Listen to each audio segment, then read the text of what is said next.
Hello guys, this is your friend and we are back with a new fanfic part 2. Which is what if Temari's first meeting with Shikamaru was a disaster part 2. And if you enjoy this fanfic then please press the like button and subscribe to my channel for more fanfic like this. And now let's start the fanfic. Shikamaru had been late for the first meeting of the day, still beating Kakashi in the end as he sat himself at her side and soon after Sakura from across. The four new heads of their department all in one room, and his partner in the matter glued to a trio of manila folders, hopping from one then another as things went on. Kakashi had started to address the team of a grand new client he had from a up-and-coming foreign company from Kumo, and his work soon became a lesson to the new arrivals. Asking questions and engaging with the practice crowd, throwing in policies to test skills and keep everyone's attention. All but one paid attention. So what do you think, Temari? He asked out of curiosity versus seeking his coworker's approval, leaning down by her side as she paused her writing to look at him, wanting her to engage. Clearly it needs finishing touches, half-heartedly pointing to the board and returning her focus to the papers before her and leaning against her hand. It gets sloppy in the end when you introduce the people being the main focus instead of focusing on the product. Too analytical, Kakashi scolded with a sigh, leaning away to continue his leisurely walk around the room. Truth hurts, doesn't it? She snarked back, still focused on the red marks made on paper. Temari, walk with me in my vision. Kakashi strolled past the end of the table and casually made his way down to the boards again. Peeking up at him again, Temari rolled her eyes, sighed, and leaned back in her chair, giving her full attention to Kakashi. They want to promote unity, a community coming together, and we want them to be our promoters. These people will share the idea by themselves without us having to do anything. It's a win-win situation. All I see is failure, she deadpanned. I'll ask the children then. Kakashi addressed the two others in the room, Sakura scribbling every word down since she got there and Shikamaru focusing from one to another as the meeting went on. What do you two see? You'll need a social media outlook to it if you want to promote unity. Sakura quickly took her cue to blurt out the answer and grin at the nod of approval. It'll broaden your target audience, Shikamaru added, fighting a yawn for the millionth time that morning. Bingo! We need younger viewers in order to get this going, Kakashi announced, pointing to the board. Kakashi, that isn't a reliable option, Temari huffed, holding back a groan at his drawling words, it's too unpredictable. I've got two wonderful students paying attention. He gestured to the others then glanced at her. What happened with you? 6 months she spent under his directorship, and her final judgment had been as blunt as ever. She's seen GR grow faster than the man worked, but always so precise and direct when he made his mark. In her books he was a man to be respected, with only the occasional bite back from her every now and then. As far as work husbands went, Kakashi was a man from humble beginnings and she nodded to him, accepting his trust and judgment most days. The snares of tragedy, sensei, she sighed, bouncing her leg as she criticized his work, the same ones that will chew your idea up and spit it out. Cruelty strikes again. Kakashi faked a grip at his chest, making Temari scoff as she leaned forward to make her point. You can't rely on the community promoting this idea. It's naive to believe that influencers will add any value to this, and if they do, it'll be minute at best. Leaning back she swiped her hand at him. He could hear her crossed legs bounce annoyingly below her. It is a waste of time and resources, so it's not worth the effort. Broaden your mind, dear, you're too stuck on the little details. Her jaw tensed, comment at the ready, but she huffed it out and leaned back in the chair, respectful enough of her old boss's take to not attack, too slow for her tastes, but hitting its mark. You'll see more if you do it. With a final roll of her eyes, Temari flicked her wrist, checking the time, her golden hour approaching. My eyes are just fine, Kakashi. Mind your own prescription. He chuckled as she rose from her spot, collecting papers while addressing the other heads. Sakura, Kakashi will bring you up to speed on the spreadsheet this month, and Nara, we've got our pitch to entertain. Sakura sat straighter at her name being called, a habit hard to break after working for nearly a year and a half under Temari's department. Yes ma'am. Sakura slowly deflated from her stiff stance at the subtle look of those colored eyes and offered a sheepish grin. I mean, Temari. Remember that everything we discuss in this room is temptation wrapped in money, and Mr. Yamanaka expects us to perform at our very best every single day. Her eye narrowed enough to make it a warning. Everything else is controlled by Miss Senju, our CEO. We are the front lines to this company and we protect it beyond just its numbers. Am I understood, Miss Haruno? Well, don't scare the poor thing on her first day, Temari.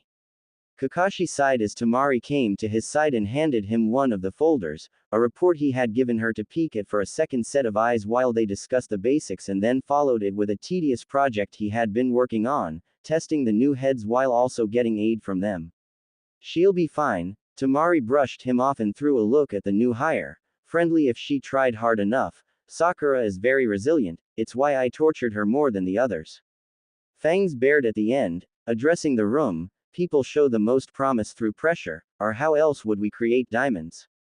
Good luck with that shark today. Amused, Kakashi glanced back at her as she paused at the door, one final smirk to remind the room of who she was. I don't need luck to put men in their places. If Shikamaru wasn't feeling uneasy this morning for being late, met with that unforgiving glare and his name demoted to his last, he was feeling the pressure now. Sighing as he followed and absently wished for another coffee to help fuel his tired steps. Good luck to you too, Kakashi nodding to Shikamaru as he ped him, just slowing his step enough to ask. With the presentation or with her? Both. She's a little on edge today. Kakashi winked and turned back to Sakura. Shall we, Miss Haruno?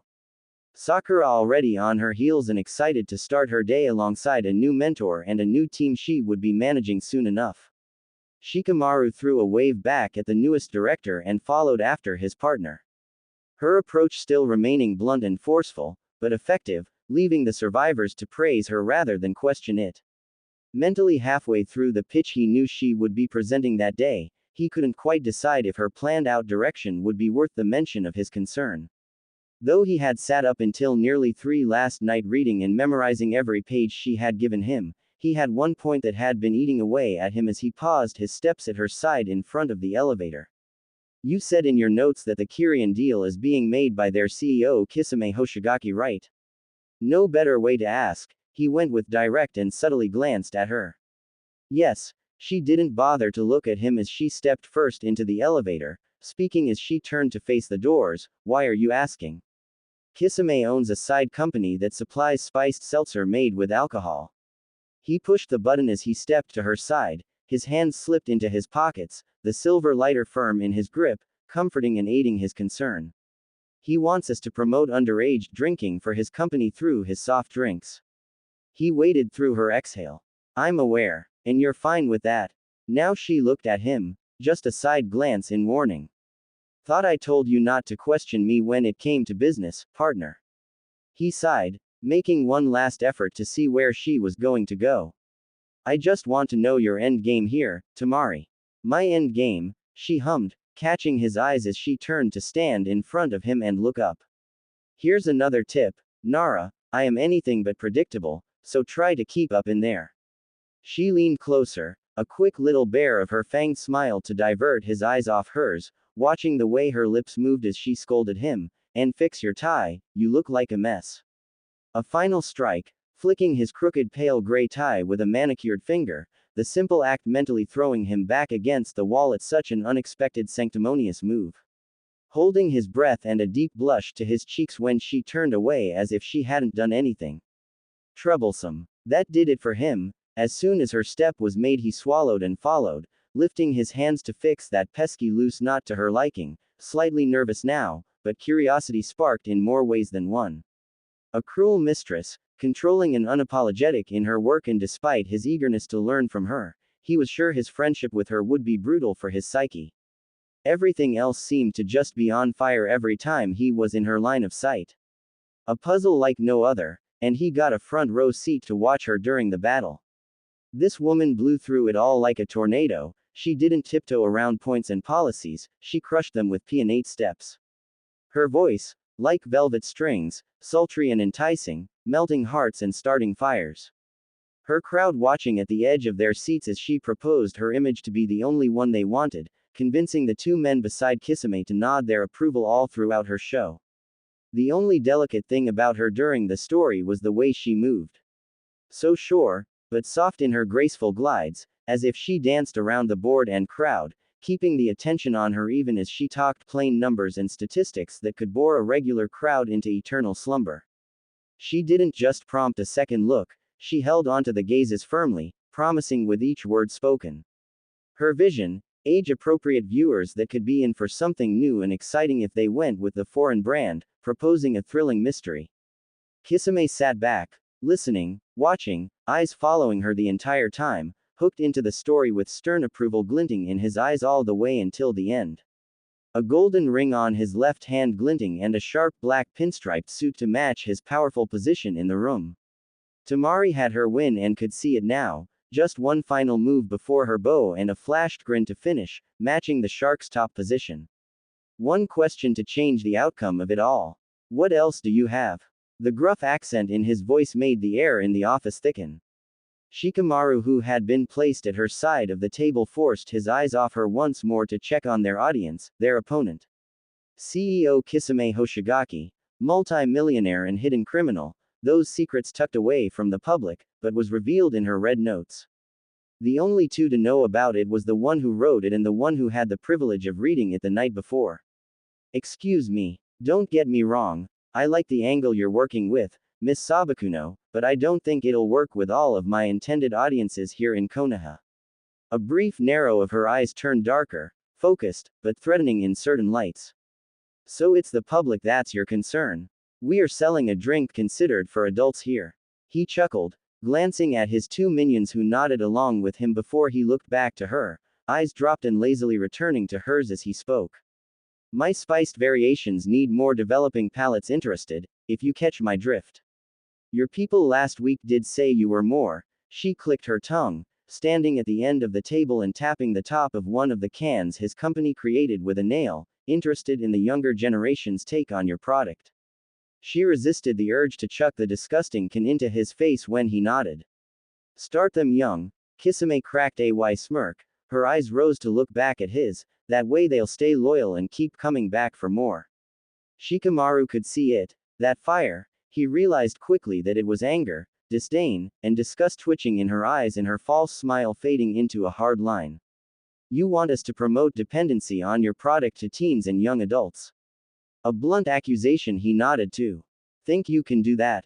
She inhaled deeply, straightening her posture, faking a considering eye roll.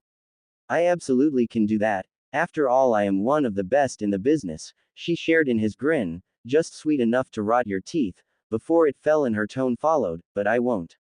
His smirk fell into nothing, quickly creasing into a confused anger at being told no. Yamanaka Marketing prefers to keep our image clean and we want to prevent any possible incidents with our intended audiences as you are suggesting.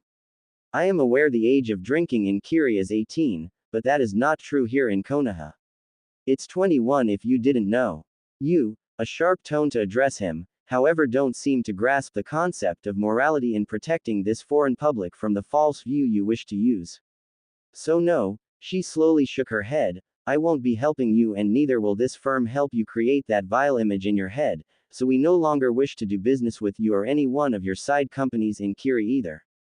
She tilted her head, and on a more personal note, Mr. Hoshigaki, your drink, she flashed a daring smirk, pleased with her insult, tastes like shit. The silence was thicker than ever, her eyes hadn't left Kisame's as he rose to stand and grunted a scoff. Fine, roughly fixing his suit jacket, he nearly growled in his words, if you won't do it we'll take our business to the new firm opened in downtown. Akatsuki Markering, she stated knowingly and glanced away showing nothing past her indifferent sigh, Itachi Uchiha will take you on, no problem, but I do hope your legal team is ready for the publicity it'll be getting once your drink goes into the wrong hands. It's easier to pay out a few lawsuits than take our product off the shelves and lose money. He headed for the door, ping her in the process. My deepest apologies for wasting your time, not meaning a single word of it, she went on, but I do hope you'll be able to recover after your reputation suffers the blow of all these potential lawsuits. It'll be a miracle if you pull through it with your sanity intact. She threw that smile back at them as they ped to leave. Gentlemen, have a good day. Watching them leave the room, the false smile held until the door closed. As soon as it fell, a slur of foreign words muttered under her breath as she glared a hole in the door. Their company will be out of business in 6 months. Mark my words. Temari huffed and quickly addressed the staring idiot, stuck somewhere between shock and confusion, something like amazement just peeking through. You're making that stupid face again, Nara. Your approach was brutal. He fought to shut his mouth, snapped back into reality. I didn't think you'd refuse him as a client like that, so forgive the shock. She sighed heavily and braced herself against the table, looking at the cans before her. I have morals, standards, that I like to uphold here. It's not just the company that we are presenting but ourselves. Grabbing the cans in her hands, she walked over to the trash bin and tossed them away. We keep free of anything that can tarnish our reputation and risky promotions like what Kisame suggested as a lawsuit waiting to happen. Sounded a bit personal, his causal addition making that knot in her shoulder tighten, flashing him a warning look. Don't know what gave you that idea, it's just business. She flicked her watch again, checking the time, choosing to ignore his frustrated expression at her thick wall placed in front. We've got some time before I have to leave to go to Sharingan again, so hurry up, I've got something for you to do. With a sigh, he followed those loud heels, keeping just fast enough to not be left behind or caught staring. She stepped out and he followed, routine at this point, just a short drop to the sway of her deep purple sleeveless dress at the end and quickly looking back at Matsuri as she rushed around the desk to follow her. Anything new? First question met with Matsuri searching a stack of files in her arms. Everything for Sharingan is here. She lifted the stack for her, gasped quickly and adding a new name into the mix, and Konkuro called to ask about this weekend, her mistress huffed annoyingly. I'll call him back later. You will have to confirm the tickets for me. You know I'll be busy this weekend so you won't have to do the scheduling until Monday. And Kiri? A curious ask and Matsuri shrunk as Temari glanced at her, anything but friendly in her growl. They can kiss my, adding in a foreign word he couldn't pick up on, pathetic disgusting men wanting to poison children. That bad? Matsuri winced at the next growl. That bad. A step ahead and she entered her office, leaving her eye stand at the door. Matsuri stopped her steps and flashed a quick encouraging grin at Shikamaru in ping as she went back to her front desk. A friendly little spy is what the girl had become to him, so small and innocent he could barely see the sharp fangs hidden behind her quiet smile, a perfect accomplice to her mistress who worked these rumors to her liking. Hurry up, Nara, as he stepped into his partner's office, forcing his groan to sound under his breath as she pointed back at him, door closed. Doing as told, avoiding any unnecessary arguments and making his way towards the GL, enjoying the view as he had mentioned last week. Though that view seemed to wander as he waited. People crossing the street and entering local shops and stores, the city of Konoha busy as usual during its lunch hour. He took the time waiting to watch her, just a side eye from his half-hearted stare at the crowd below them. Where did you leave it, Matsuri? A hiss under her breath, scolding her eye stand as she searched in a new section of her file cabinets. When she bent over this time, he had the common decency to tilt his head away, his eyes peeled off her as he took a short inhale to force some sense of cover. It only got somewhat harder to breath. Lewd he'd become lately, a little too open in looking so obviously, but he almost couldn't help it. No matter where he looked on her, his eyes dragged down every damn curve as if chained down and forced to follow the lines of her body. Controlled in her reality of temptation. This was not in the planned life plan, a cruel mistress he had to partner up with, a possible friend in the making, a woman who seemed to lack her own knowledge in the way she moved sometimes, or was she doing it on purpose like her walk? That point prompted another cautious look her way, now believing the latter to be true.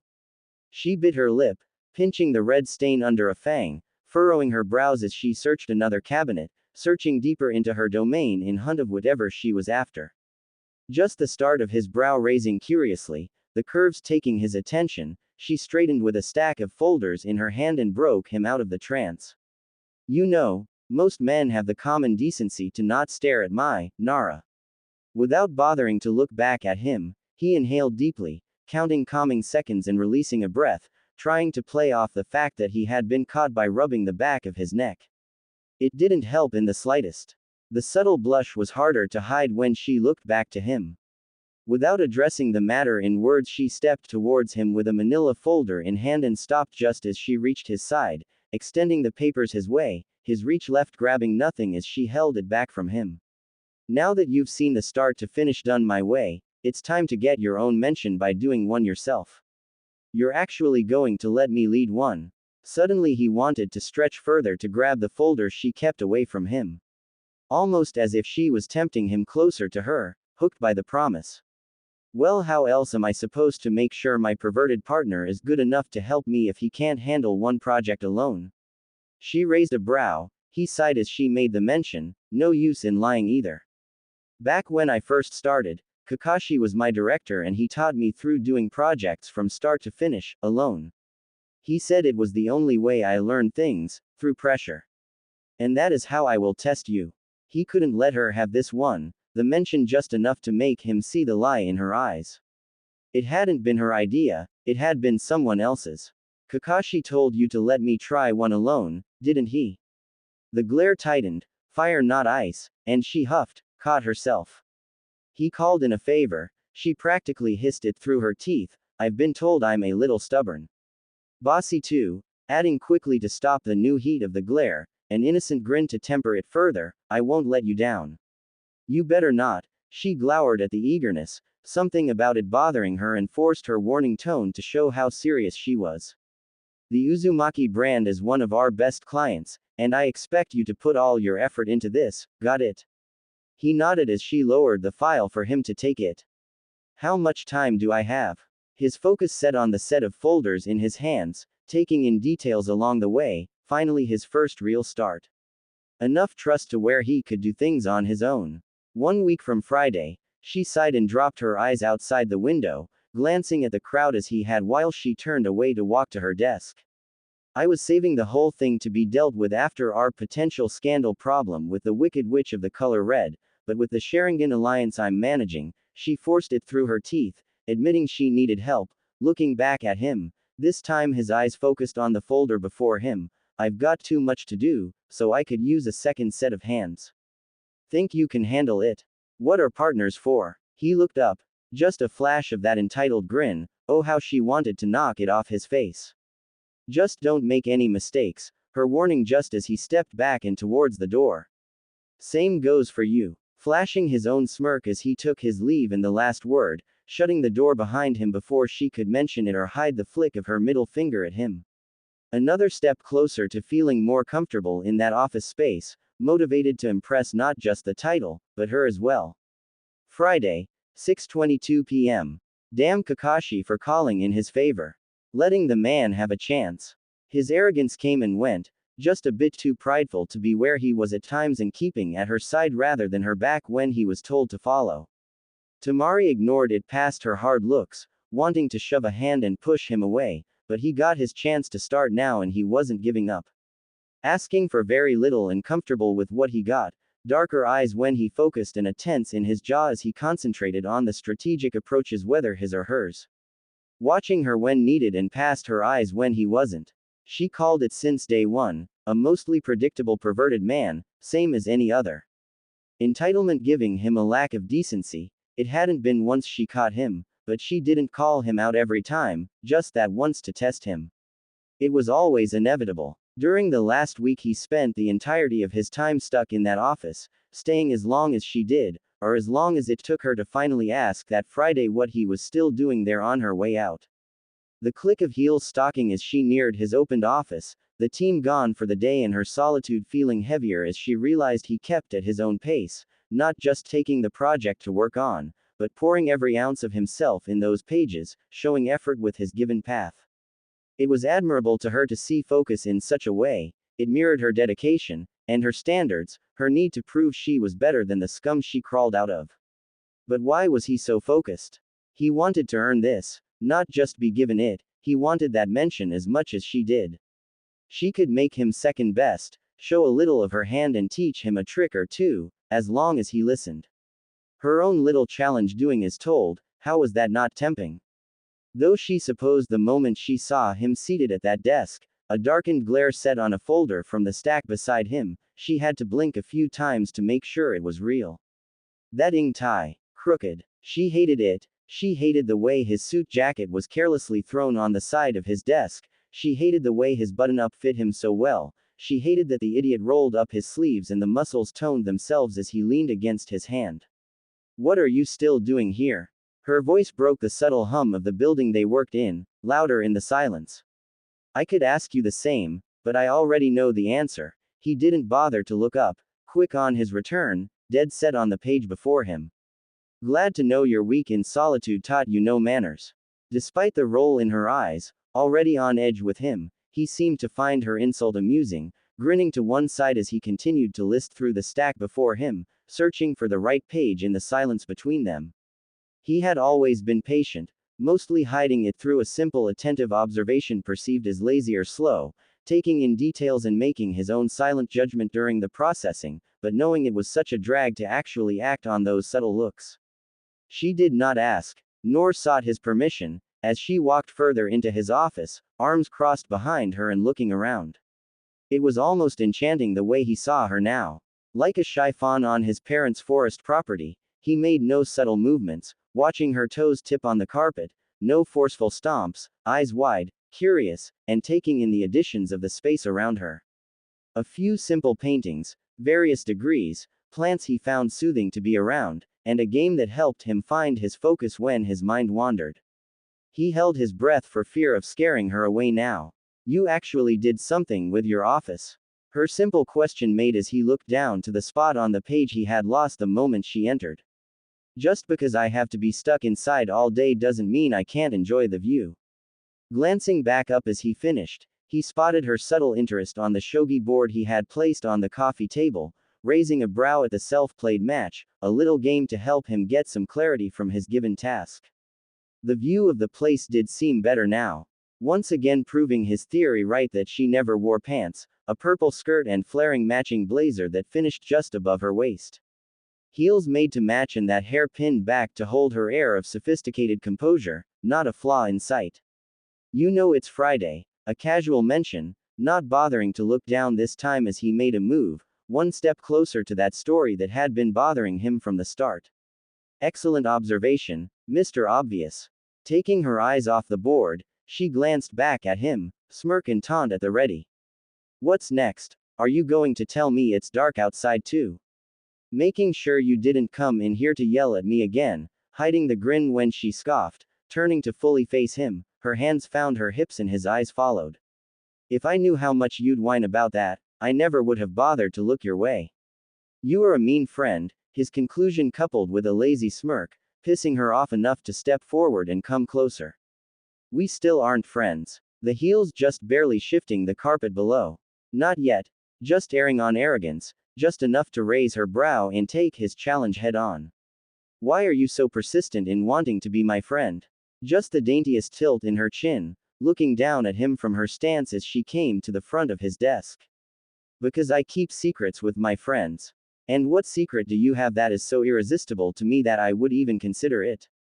I think I'll save that answer for another time. He resisted the urge to look down as she leaned forward just enough to flash that dangerous smile.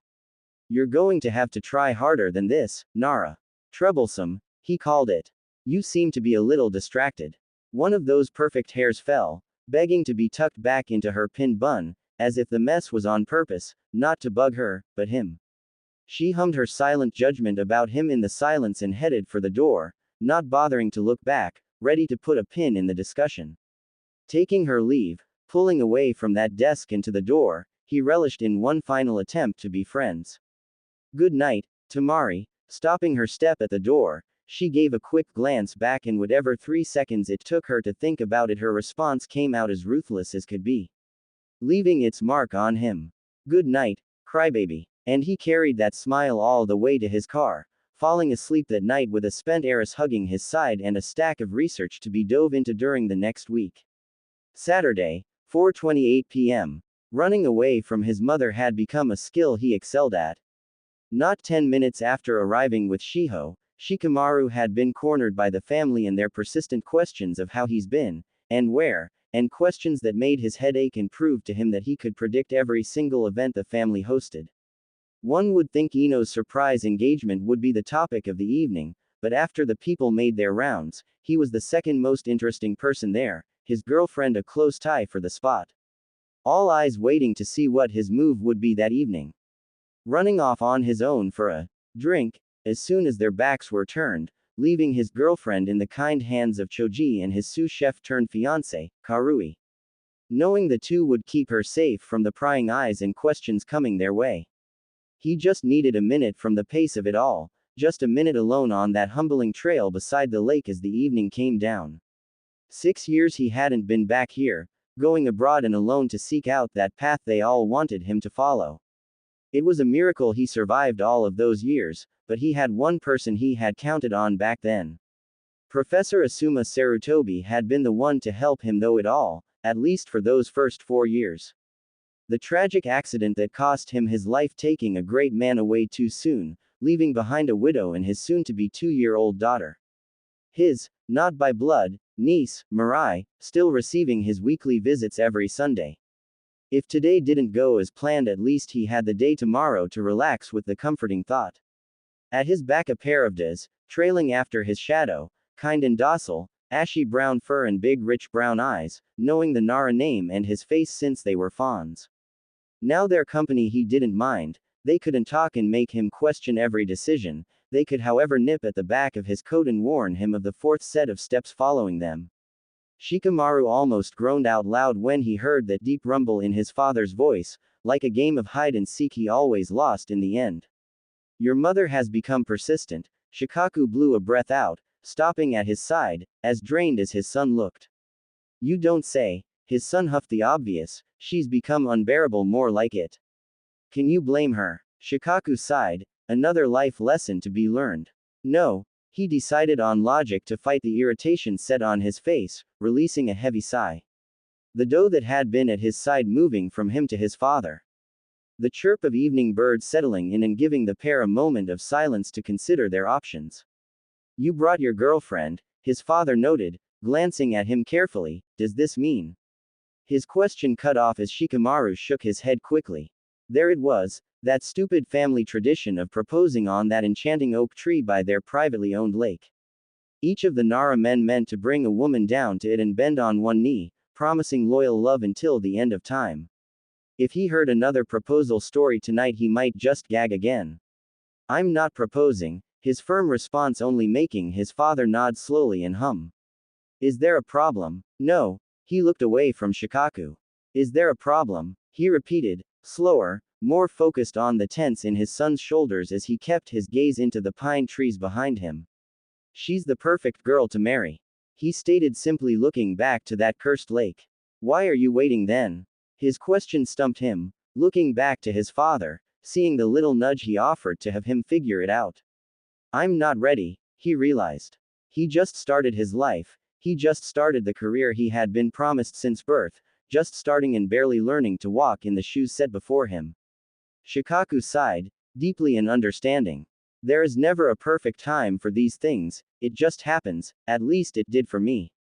Shikaku shrugged, taking a step closer to his son and stroking the back of one of the deer as he pet her. I knew your mother for all of 2 hours before I decided that that was the woman I wanted to marry. He blew out a breath, amused. Took 4 months for her to actually accept me though. What made you decide? The effort I wanted to put in. He smirked down at the doe coming to his side. I wanted to be better for her. It wasn't the money, or everything we own, I wanted to be a better man for her. He looked back to Shikamaru. I wanted to be worthy of a mention for her. Shikaku let out a deep sigh, letting his son soak it in before continuing. Your mother might be a bit harsh sometimes, but she means only the best for you. How do you handle a woman like that? Gently. Shikaku grinned fondly as the doe nudged the side of his pants, then his hand, seeking a treat, and instead offered a soft pat to her ashy brown fur, taking the affection, but still looking for food. I understand why you haven't been around much for the past year, but do us both a favor and at least try calling your mother every once in a while, he sighed, she misses you. I will. That small promise he could keep. Now let's grow some balls and face that woman. If we are gone any longer, your mother will kill us. Both men winced at the thought and took to each other's sides as they left, the deer parting ways at the forest end. Make sure we don't go anywhere near that tree, Shikaku only nodded once to him as they climbed the trail to head back to the party. During his evening he settled on keeping tabs of where he was and who kept asking what questions to him, simple and quick answers, keeping his girlfriend at his left as he carried around the precious drink to aid his growing impatience. Now finding himself outside of a one-on-one conversation between Ino and Shiho, both women talking, but one stiff and uncomfortable as his, not by blood, Sister Ino patted his back and leaned close to him, her bright smile blinding and wide blue eyes searching for his secrets. So how's working been for you, Shikamaru? Exhausting. Simple and perfect answer. Who did you get to work with? She excitedly asked, leaning against her brother's arm, holding his drink firmer in his hand as she swayed his balance. Oh, is it Kakashi? I love meeting him and his husband at Daddy's company events. No, it's Temari Sabakuno, one of the other directors. He could feel her grip tighten, on the verge of making him wince when she gasped. No way. She's your partner. Ino threw her head back in a shouted laugh. Shiho flinched at his side at the sudden pitch of her amusement. I take it you know her. He raised a brow to her, confused enough to ask. How would Ino know her? Know her? Ino blew out a breath and smiled wider. I love her, she's so beautiful and amazing and so bad. Grabbing a hold of his right arm she leaned closer. You should have seen her, Shika, she's like the greatest woman anyone can ever meet. He blinked down to her. Are you sure we're talking about the same woman? His question left unanswered as Ino leaned away to look at the group around her and went on with her story. I went drinking with her once and to this day it's the best night of my life. She paused, glanced at her Ken doll fiancé and gave him a sweet smile. Second best, of course. Question was he curious enough to ask? At this point he would take any advice he could. Why? Where do I start? Ino exclaimed, setting her drink down on the table as she told her tale.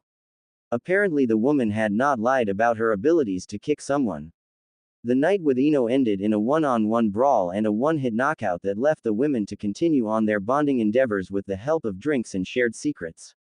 Nothing leaked past her rumored sharp insight and intellectually brutal quick wit, all things he'd seen firsthand, but as the story went on, the arm to his left slightly tightened. So that's your partner? Shiho raised a worried brow at him, painted lightly and lips that same shade of glossy pink, cute.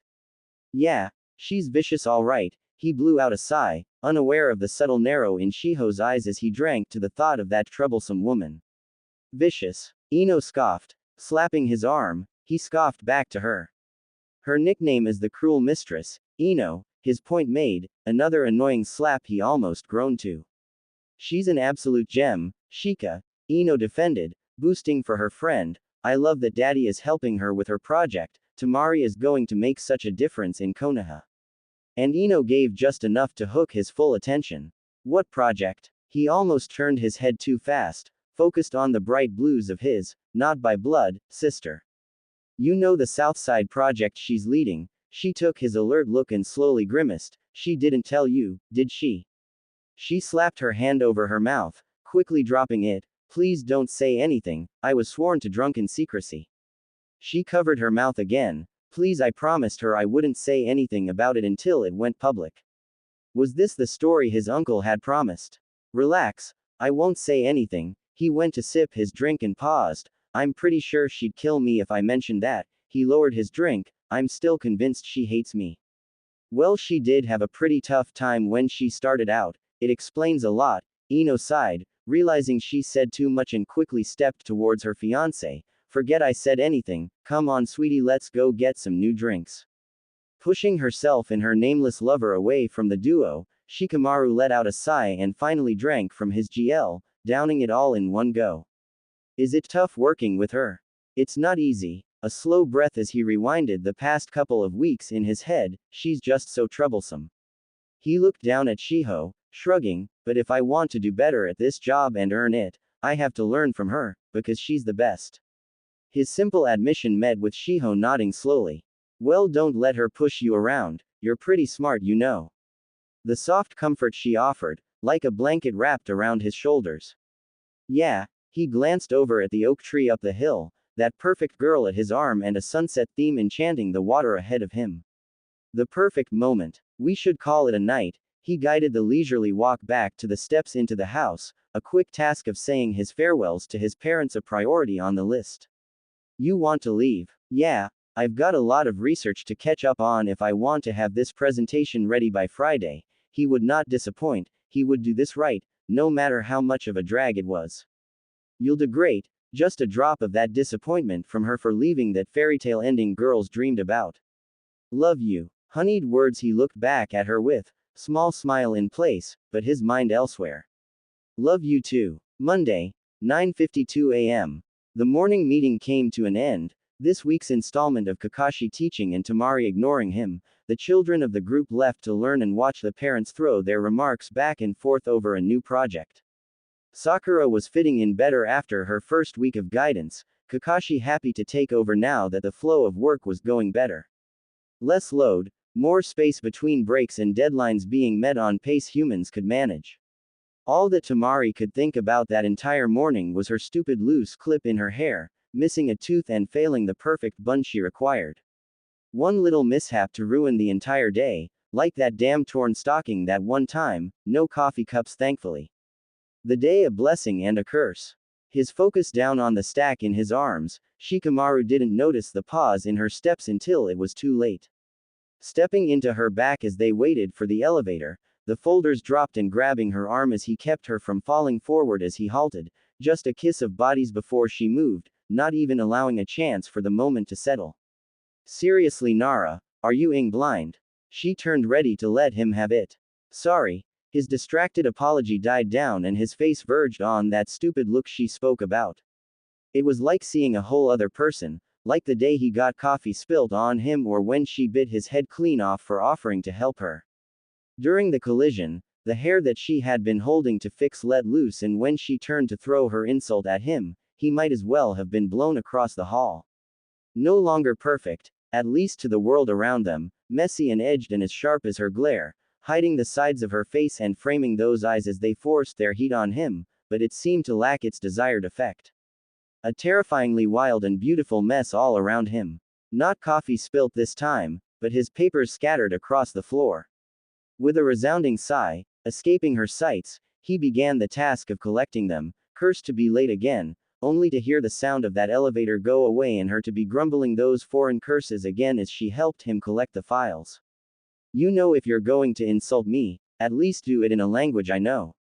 His muttered retort met with her own shot. I'll insult you in any language I want to. She threw back and grabbed the remainder as she stood back up to face him. You should watch where you're going next time, idiot. Shoving the stack in his occupied hands along with her spite, she turned to face the elevators, frustrated, returning to fix her hair and muttering a final curse to the day. Hate Mondays. On edge and ready to stomp everything in her way. Gently, his father had said. As soon as the doors closed to the elevator he trapped her with a question and 6 floors to get an answer. Is something bothering you? No. Looking back at him, quick and with that warning glare, he persisted. What's bothering you? Slower, drawing each word carefully and still missing. Currently, you, a sharp remark made and that snap enough to let his sigh echo around the 4 walls of that elevator.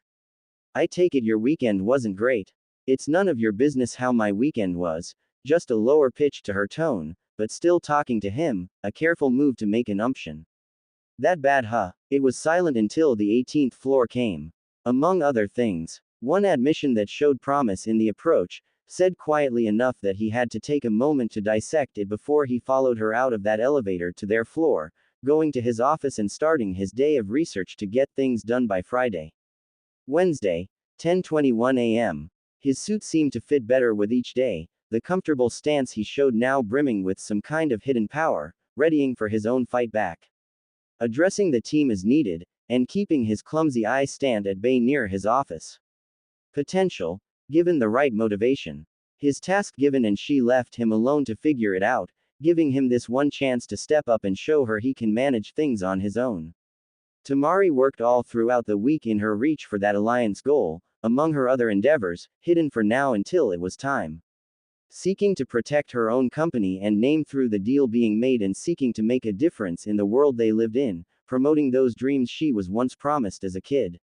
The tasks done for the morning, a boring hour-long meeting about a client's desires to get his startup up and running, and that draining meeting with Sasuke discussing numbers yet again.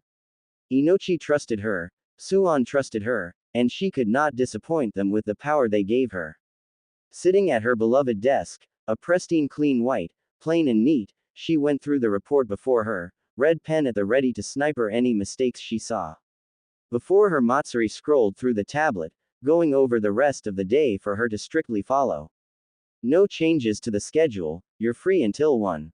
Matsuri nodded to her, ready to run on her short black pumps, only making it halfway when impulse took over and she glanced back.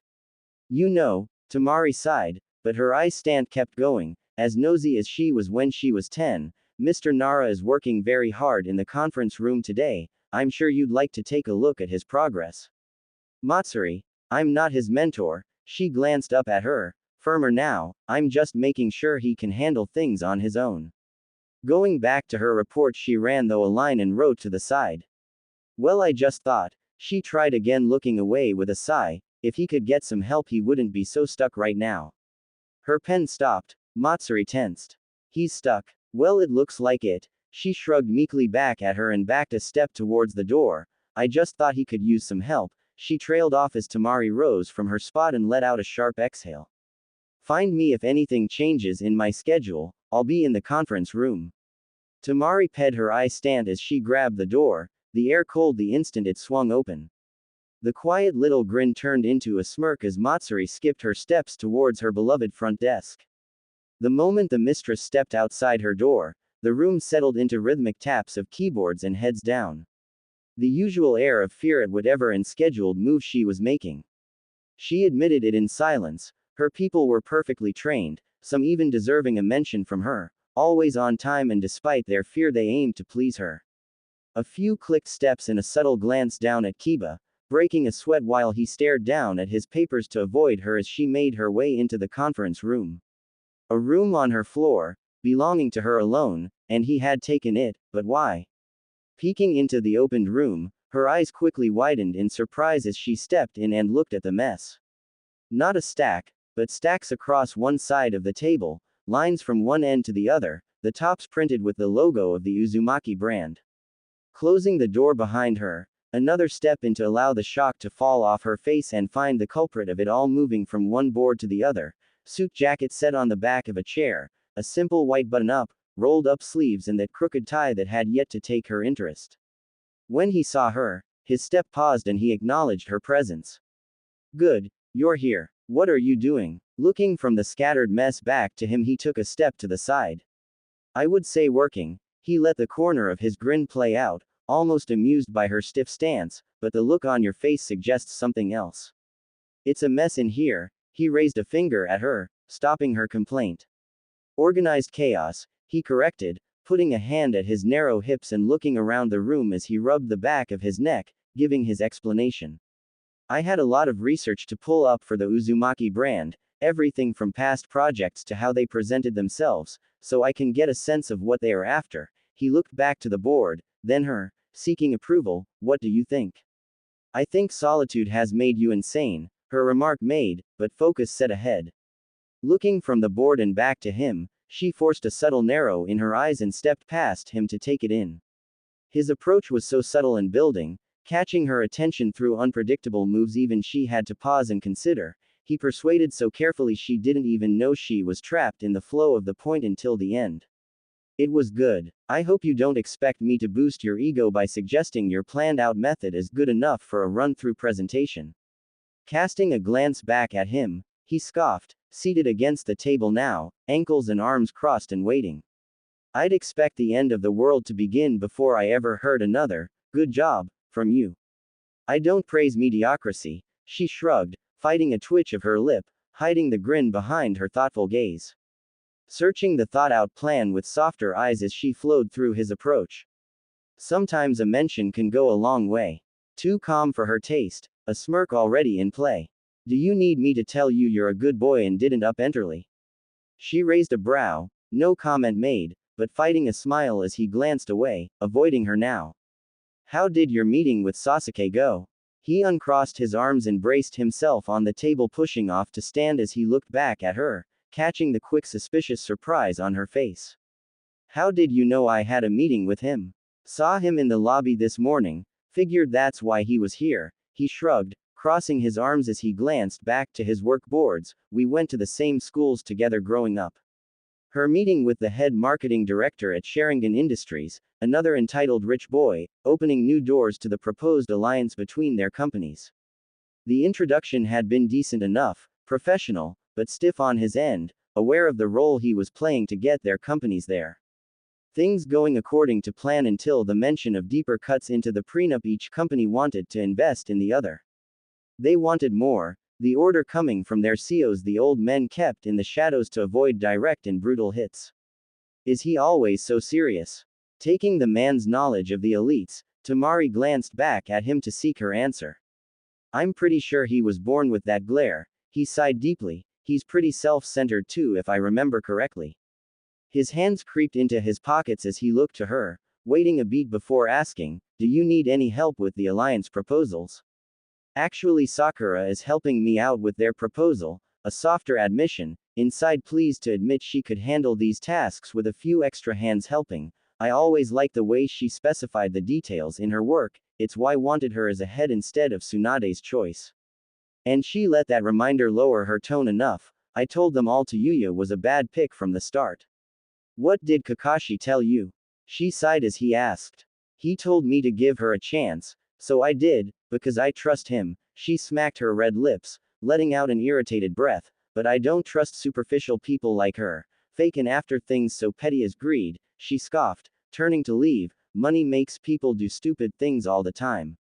Glancing back at her, he hesitantly called out, thankful he had found a way to catch the eyes of her ice stand earlier. Getting her to come to him for aid, as partners should do. Before you go, mind taking a look here? She paused her steps, looking back at him. I have the whole concept, but I'm stuck between these 3 points. Your approach is more direct, so I could use a second set of eyes to make sure I do this right. Her eyes narrowed as she turned, taking slow long strides, considering helping him, just a little stroke of her ego that he sought her opinion on the matter. She could let him fall on his face alone, let him fail her first chance he got, but she felt merciful and with a sigh agreed. Pitch me what you have so far, she decided and leaned back against the end of the table, crossing her arms and giving him her full attention. Most of it set on the presentation as he nervously began and slowly grew into a confident pace that held her quiet gaze. Somewhere along the way, her eyes wandered, watching the muscles flex on his bare arms as he moved from one board and stretched to the other to show her eyes where to follow. Following those long elegant fingers, ones who have never had to touch filth a day in their life, speaking calmly and smoothly, just a touch of that raspy drawl, up until the problem his concept faced, the roadblock that he had yet to pee.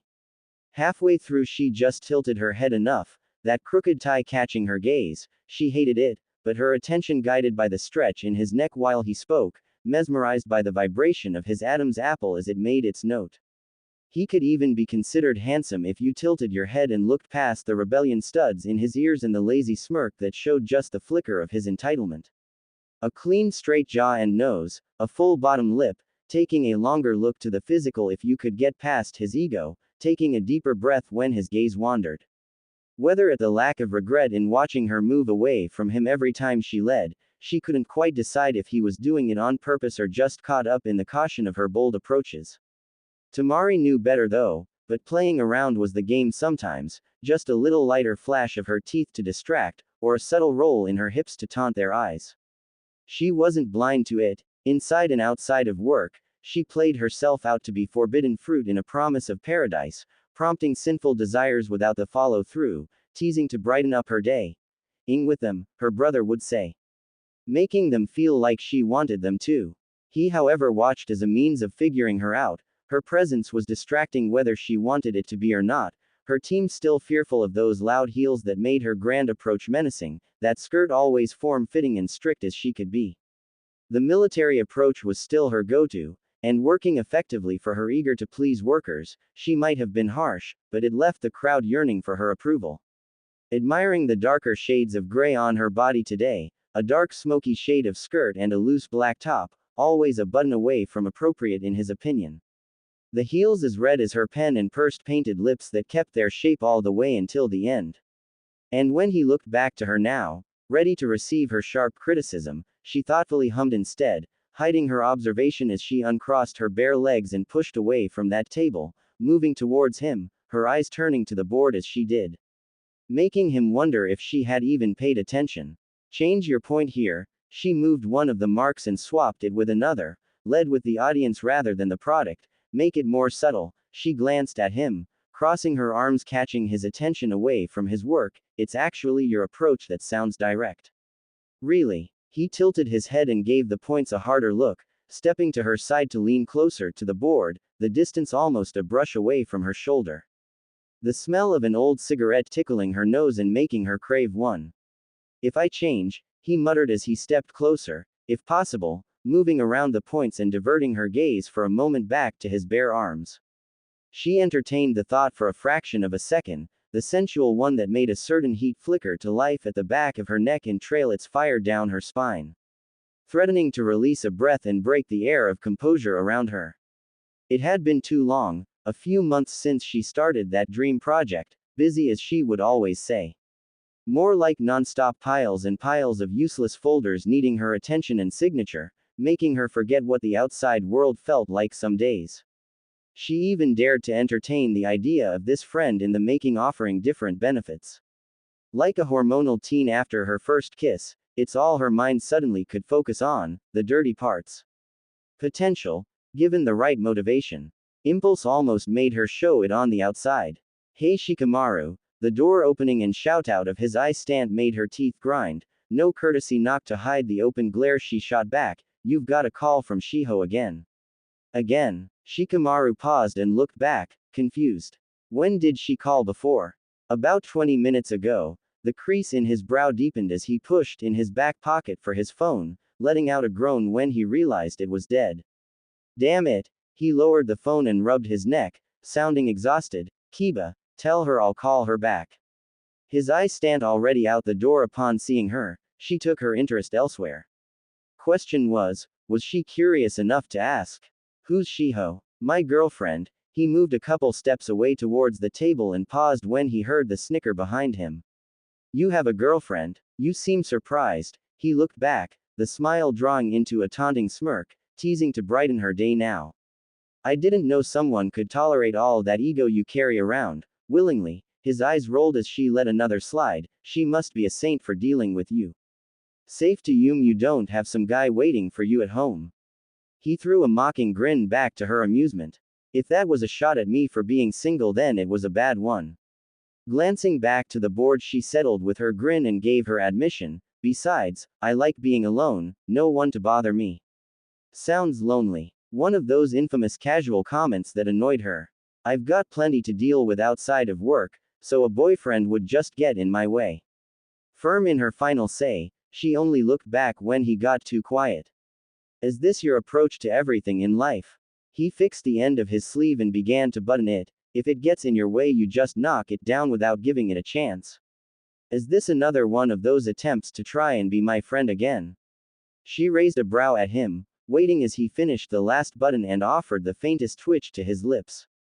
Did it work? No, she scoffed, unimpressed by the attempt. Taking his loss, he stepped back towards the door and left her alone in the mess. A girlfriend. Every closer observation came tumbling into her. How dare she let herself have such a stupid thought?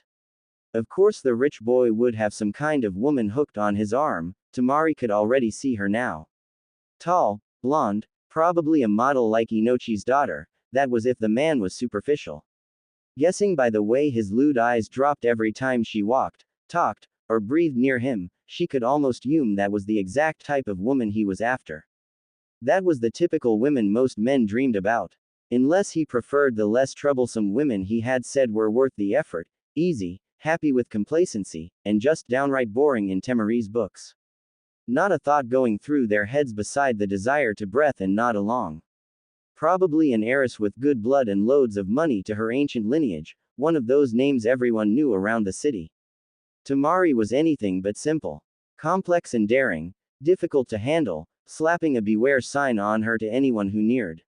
Years of fight or flight built into her very bones and a shouted desire to be on top just to spite them all.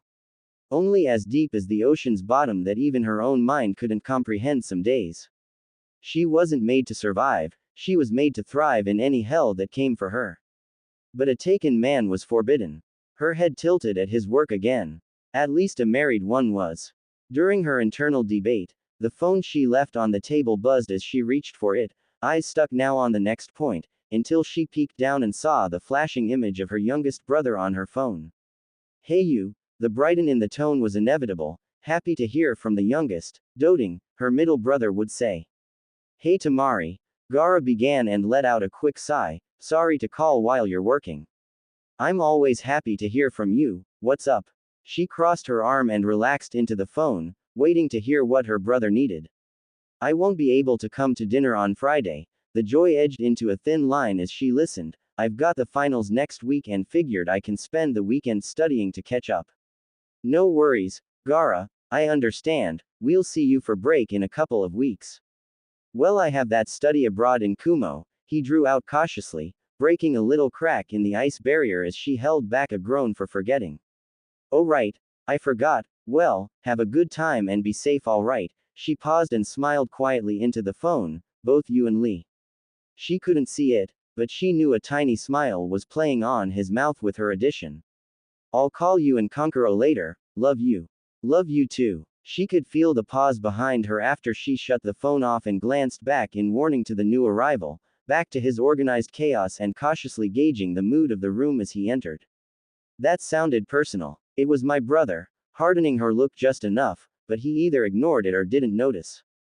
Right, you said you had brothers, he nodded to himself, keeping a dragging pace towards the boards. Did they still live here? A sigh and she let a crack in the ice break further.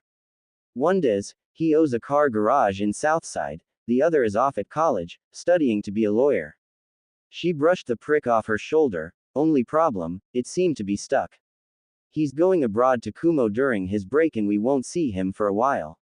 He nodded slowly, waiting for her to say more, talking a bit easier as he waited patiently for her to finish. We were supposed to have the weekend together before he went, but he's got finals so it'll be better for him to stay on campus. Now she craved that cigarette for a different reason. She flicked her watch to check the time and let out a heavy sigh, catching his attention as she turned to leave, command at the ready as she ped him.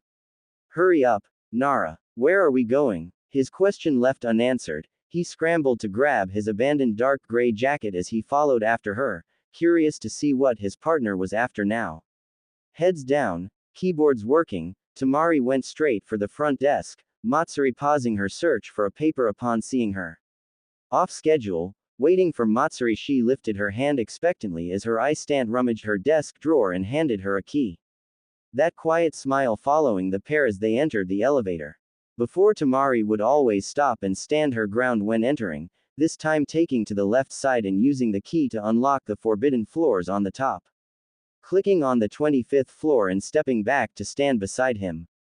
The rooftop, he realized, readjusting his jacket to fit better while he thought of her endgame now, once again as unpredictable as they came. Why go here? I like the view, she called back as she stepped into the rooftop patio. Heading straight to the end of the garden and to one of the potted plants, bending carefully behind to grab a hidden pack and lighter, plus I stashed a pack here for times like this. You smoke? He could never tell, some spiced foreign perfume always waving his way when she walked, not floral, not cute, following her heels on the concrete walkway and towards the end where parties were hosted. Grand events he remembered as a kid, decorated from top to bottom in whatever theme his mom and aunts could come up with. From holidays to big company events, this place had always been designed in an ancient enchanted theme of white marble and perfectly green topiary, designed to feel rich and powerful, and old money meets new feel to the place. Only occasionally and when I'm stressed. She paused and pursed her lips, or when I drink. Ino's mention suddenly coming into view, he couldn't wait to get that story from the woman before him. One glance and she tilted her pack towards him, as if following some common cutesy rule. Not the brand he used, hers holding a lighter taste and less of a feel in his lungs.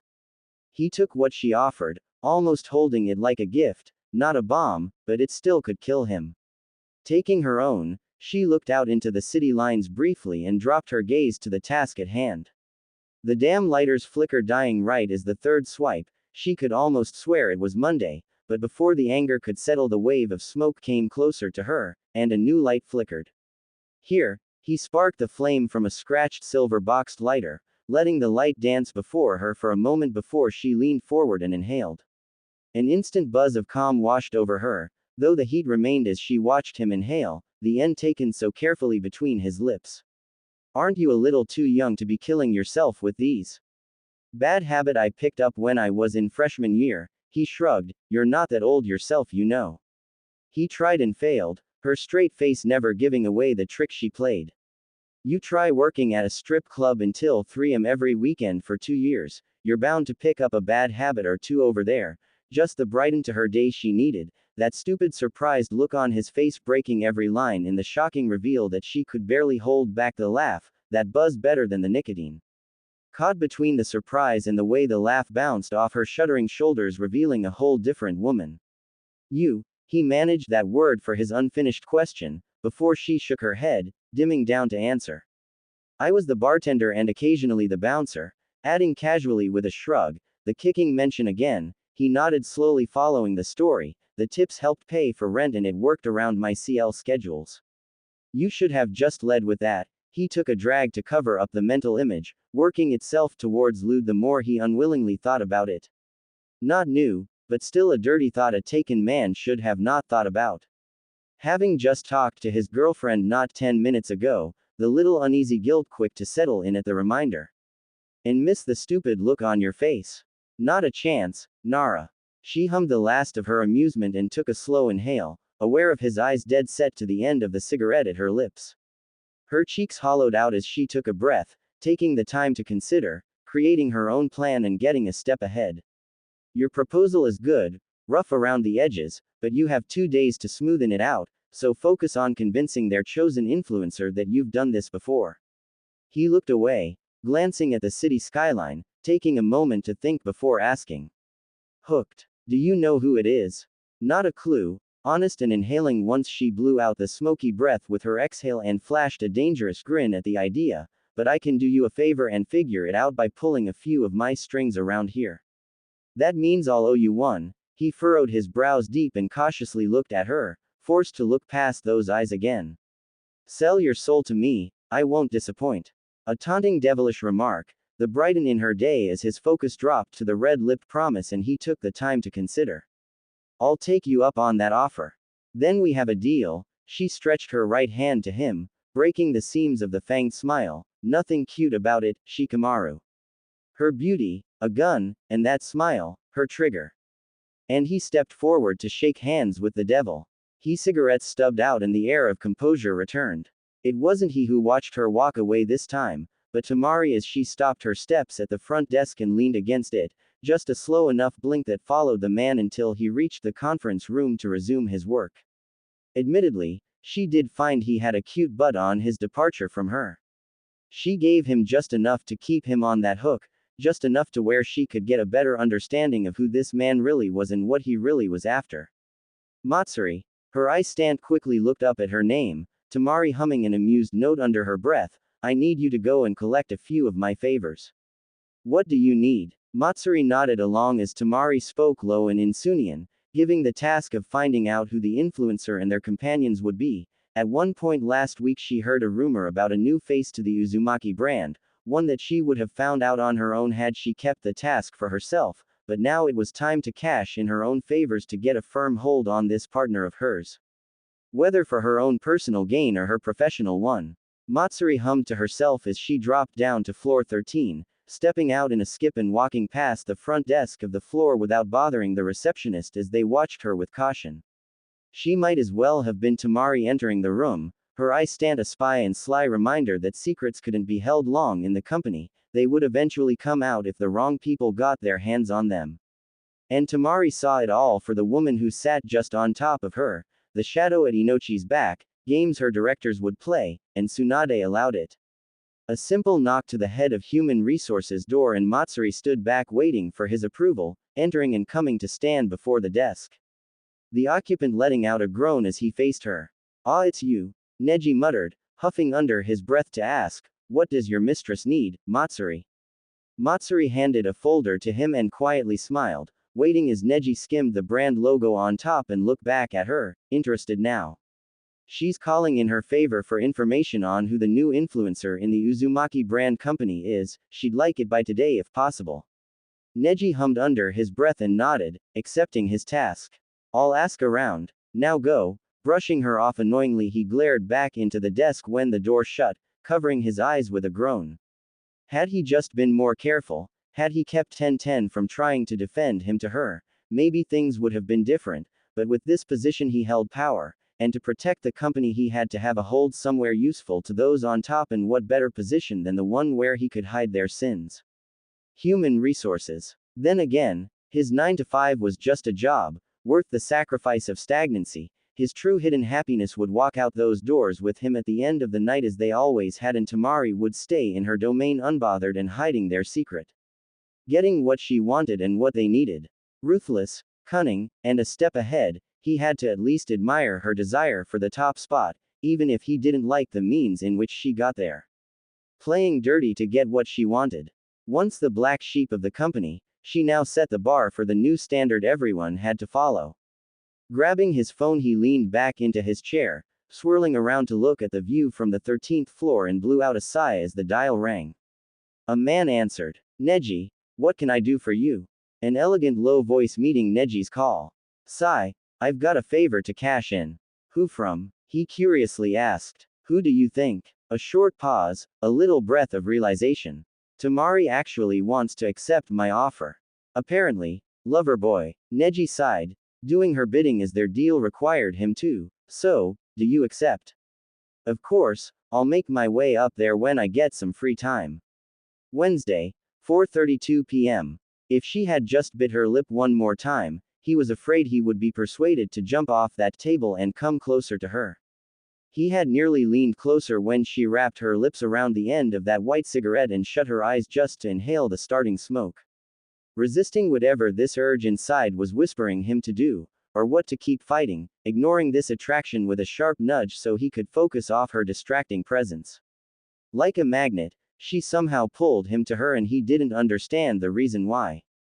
Then her eyes. Those eyes. Even now he sat back at his desk contemplating the damn shade the two colors had created, so damn complex that logic seemed to evade its boundaries. Why couldn't he figure this out? The lips too. What the hell was so fascinating about lips? All they were used for was talking and kissing. Wondering what it felt like to carry around the red mark on his skin if she just leaned closer. Not pink, not cute. Was she as rough as her edges? He covered his eyes with his hands and groaned, digging in until he felt stars. Not this thought again. No, he couldn't think like this. This was considered wrong. It almost made him feel sick to his stomach thinking that he would go home later and lean down to kiss his girlfriend hello and have his mind wander to that demonic smile from hell when he shook those soft manicured hands and made a deal with the devil herself. Whatever the favor would be, he'd have to follow through with it. And that terrified him deep inside, because all he wanted now was to know what unpredictable move she would make. A chance to be a step ahead is what she offered, but he wasn't far from her final destination. This is how the place worked. Favors cashed in and rumors made from those who had too much free time on their hands, at least that's how he saw it, needing to make a mental note to ask Kiba about it later. A knock at his door followed by the turn of the knob brought him back to reality. Not waiting for his response, it swung open. A breath taken to pull away from the stare he had burned into the pages of the one concern of his final presentation had. Was he sure this is how he wanted to make his first real debut? The roadblock she had helped him with earlier had a new view, a new path to take, but how could he achieve it? It's like he was missing a piece. Gliding in, never seeking his permission and shutting the door behind her to throw a grin his way when he looked. Hiding something behind her back as she made her way closer to him, steps so slow, he swore the sway of her hips was on purpose. There she was, the devil coming to collect her favor. Say it, sultry her tone, drawing him in on the first remark. Say what? He began cautiously, leaning back in his chair to watch her approach, locked in on those eyes. Say, she drew out, thoughtful, a prideful smirk playing on her lips. I'm the best. She paused in front of his desk, waiting expectantly, something about the playful gesture making him grin as he did as told. You're the best. With that, she showed her hand and slapped a manila folder down on his desk, the Uzumaki logo on top, throwing a triumphant grin with it as she explained. Your audience is another rich kid, Naruto Uzumaki, the son of their previous company's owner, Minato. She huffed with a mutter under her breath, another case of nepotism. Apparently he's going into promoting the clothing lines starting next quarter, he hasn't gone public just yet. So they are testing their heir to the brand to see how he does. You're kidding, right? Taking the folder, almost like a kid on Christmas opening a present, she stood back and watched him. Slowly his gaze wandered off the pages to look ahead. I can't believe that kid actually made it. Of course you would know him, she muttered. Know him? He scoffed and leaned back in his chair, looking back to her. Naruto Uzumaki is the son of a billionaire, it's hard not to know him. His family practically built this city. He makes my family's money look like pocket change. She scoffed, amused by the admission. That kid can't walk and talk at the same time. Yet here he is being groomed to manage a multi-million-dollar company. His brows furrowed, humming to himself, honest in his response, I'm actually a little proud of him. This was just the missing piece he needed, to make the presentation's direction go a whole new way. A question pulled him out of his thoughts. Will you be able to handle this? When he looked back up to her, the subtle feel of her cold exterior showed, serious. Your lack of faith in me hurts. Her look further hardened, before he let out a sigh and nodded, understanding her message. Don't worry, I won't make you look bad. She inhaled and blew out her breath, contemplating and reaching up to tuck her loose bang behind her ear, strolling past his desk towards the window. It's not me that I'm concerned about, she admitted and crossed her arms, slowing to glance out at the street, a subtle stiffness in her shoulders when she looked back at him. My first presentation for this company was a disaster. She glanced away and shrugged. It's why I don't work with partners. She looked back at him. I can't trust others to handle things on their own, so that's why Kakashi let me work by myself after my first presentation. He's heard about that rumor. She was a mistress before she was cruel, at least that's what Kiba had told him. A story of simple teamwork with the newest employee, one who tried to fit in, turning into a scandal when the anger peaked at their partnership and people began to fume things about the new arrival. All because the man carried around a golden band on his left hand and his advances had been stopped by a woman from Southside who had had enough. Temari hadn't just sat back and taken it, she embraced the rumors and made them as cruel as she was. Walking around with the proud scarlet A on her chest and freely holding nothing back afterwards, gaining her top spot in the big leagues soon after. The cruel mistress born of necessity rather than willed into existence. Before he could respond, she took over his thoughts and spoke low enough to make it a warning. I don't do favors for just anyone, Shikamaru. Heading for the door, not bothering to look at him now, she showed just enough to make it be felt, so don't disappoint me. Any advice? He called out, just pausing on of those heels as she reached for the door, slowing to answer. Don't think of it as a presentation, think of it as a show, so perform, show them something they want more than money. What do I owe you for this? She threw a smirk back, softer, just matching her amusement at the reminder. I think I'm going to save it for another time. He called at the moment she spilled her coffee on him and looked up. Troublesome. Thursday, 8:32 a.m. She was right. He was insane. He concluded that theory when it hit him yesterday, or was it this morning? That one stupid little move he made on the shogi board at home in the late hours of the night threw him down a spiral like no other. College had been a breeze compared to this new discovery. His girlfriend complaining that he was up until 2 in the morning didn't even make a mention in his thoughts. Forgetting to shave and empty the full ashtray, he didn't even remember to grab a coffee to go. Following whatever path he made for himself with her aid. First in the office that morning and with some newfound energy, he didn't bother to tell anyone but Kiba of his current task. His eyes stand helping him bring in new reports to check out and new boards to make that image in his head stand out, the vision he had beyond just a mention, a revolutionary idea if he wanted to be kind to himself. A risk if he wanted to be honest. The Uzumaki brand was a line of clothes and accessories made for the rich, for his people, and money made people do stupid things. He needed to broaden his mind, his audience as well. Her voice cut through his thoughts only long enough for him to acknowledge her presence. Looking back once to see her, skirt, blazer, and hair pinned as usual, now leaning against the doorframe, brows subtly furrowed as she looked from the new mess to him as he returned to his task at hand. Rumor has it you've gone off the deep end. Rumors hold some truth to them, don't you think? Not waiting for her answer, his pace hadn't stopped, stepping back, remembering where he had the next point going before returning to pin it. He didn't even realize she had closed the door and started to walk towards him, slow and almost cautious in asking as she made it to the end of the conference table. You threw out your entire concept, why? Because it was too focused. I needed to broaden the audience, not point out specifics.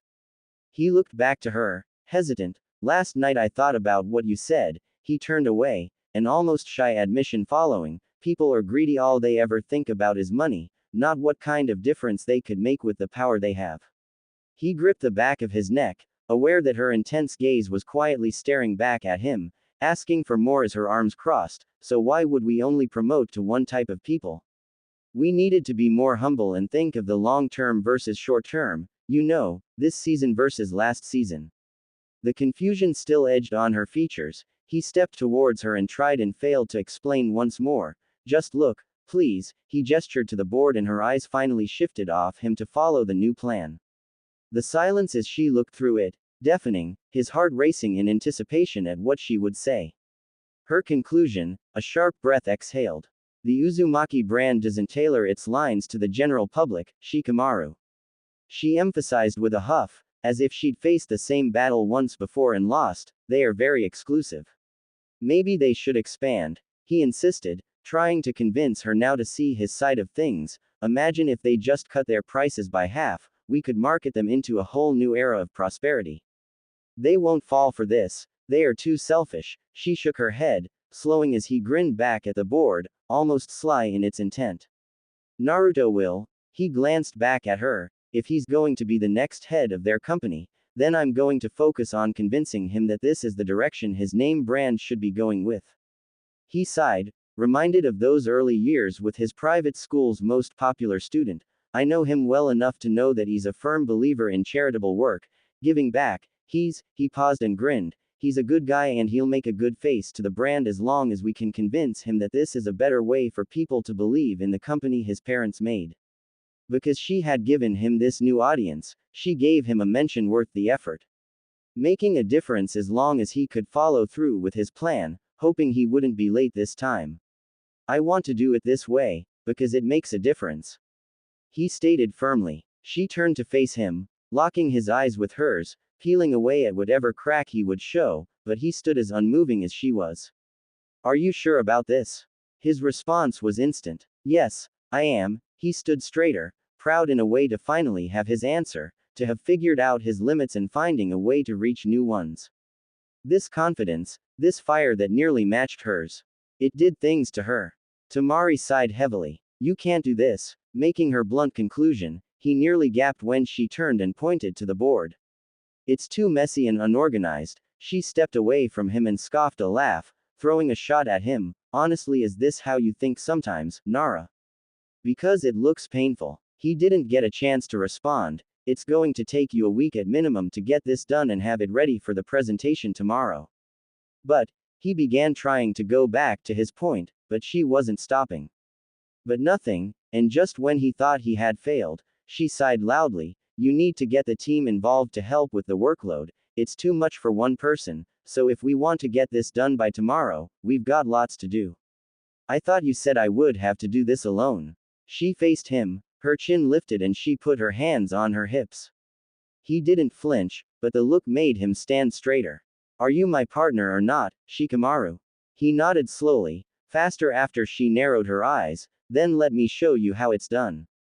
With a flash of her grin, confident and softer on its edges, she pointed to a stack of unfilled folders and he quickly got the request to grab it as she carried the one next to his towards the door, dropping it on Kiba's desk and turning to face the team. Her hands found her hips again and she inhaled to make her presence known. Everyone stop what you're doing. Addressing the team in a commanding shout, everything went silent. the air no longer cold, but set ablaze as she spoke. We have a deadline, so stop whatever project I have you on and help Mr. Nara accomplish his project. The word enough to tense the air further, the crowd at the edge of their seats. We need it done by tonight, overtime will be paid accordingly, no one is leaving until we have a presentation ready for tomorrow, am I understood? An audible sea of agreement met them and she nodded. They each made their way towards her and eagerly took one of the files from Kiba's desk, each given further instructions by their directors as they did. With their new IGN ments in hand, the place suddenly buzzed with a different energy, no longer fearful, but busy hands seeking to please, encouraged to seek their leader's approval. Her paean in it fueling their work drives, friendlier if you tilted your head to the side. Matsuri. From her spot she called out to her assistant, the little woman already lifting her tablet to type.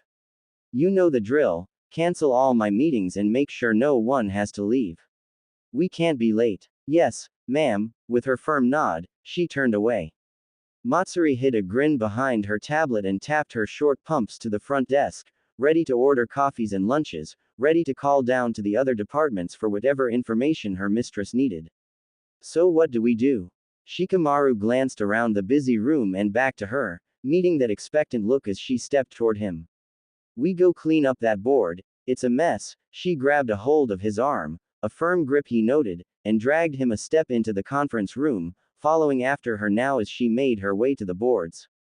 A new paean in her steps, a new task given, and she stepped into it with everything she had to help him out. Stripped off her blazer, she set it to the chair next to his and checked her time on that golden watch. A new admiration shone in the way her focus shifted, like the start of a battle. She was ready to face this challenge head on. Now only if he could focus back on his work and not at her. Shikamaru, she snapped her fingers and brought him back. Stop making that stupid face and hurry up, walk me through this thing so we're on the same page. You got it, partner. Friday. They had worked the entire day until nearly 10 that night to have things set and ready for him, his partner's aide making a week's worth of work ready in only half a day. The team had left exhausted, but proud of their work, even more so when Temari had thanked them at the end of the day. Praise so rare they would carry it with them the rest of their lives. It was almost fascinating to watch her throughout that day, working alongside him and making any mistake be known in an instant. His idea was made to flow like a straight river along with her rough around the edges encouragement to kick him in the when needed. When the woman worked, she didn't just make suggestions, she made him think on them, she made him curious to know more, making him think deeper into the details of each point, to create a story as she did. She made working easy, not staring back at her when she did anything out of character was much harder. He was sure it crossed some lines that went beyond this friendship he sought from her, but at times he could barely feel the guilt of it. She was temptation in clicking heels, physical of course, but those sharp teeth were warning enough to stay away to anyone who didn't see the meaning behind it. As her nickname suggested, she was a cruel mistress, though even they needed moments to take a breath and return to reality after being caught up in her own story. At one point those heels had come off, her sleeves rolled up and just a glimpse of another woman had entered the room. One who didn't bother to glare at his crooked tie throughout the day.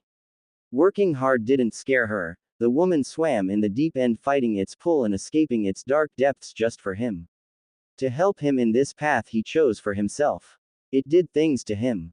The day of the presentation, he had started his morning staring back at the full-length mirror in his bedroom, contemplating every life decision that got him here. To the path he set for himself.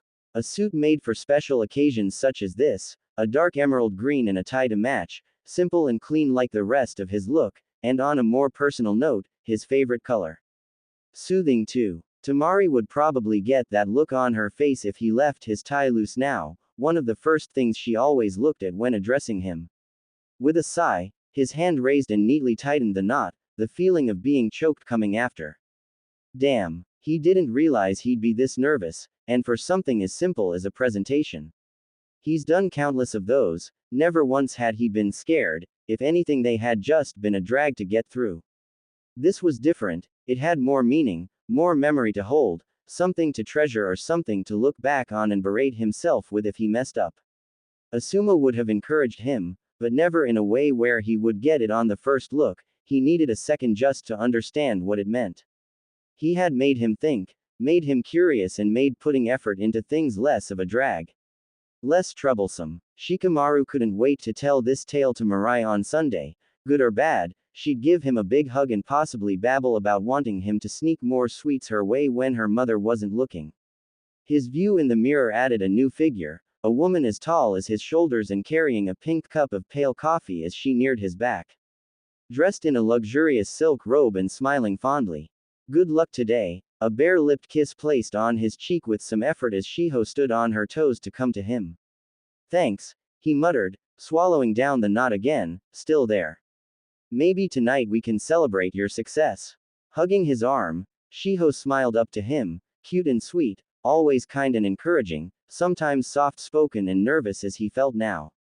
Well, first I have to actually get through it without making a mistake. Showing just enough of his internal conflict, she stroked his back and showed her concern. Isn't your partner going to help you? No, I'm the lead this time, so it's all on me. He nodded to himself and made the first step to start his day. I can't disappoint her, so I have to do this perfectly the first time. You'll do great, she nodded confidently to him, giving him some ease from the stress.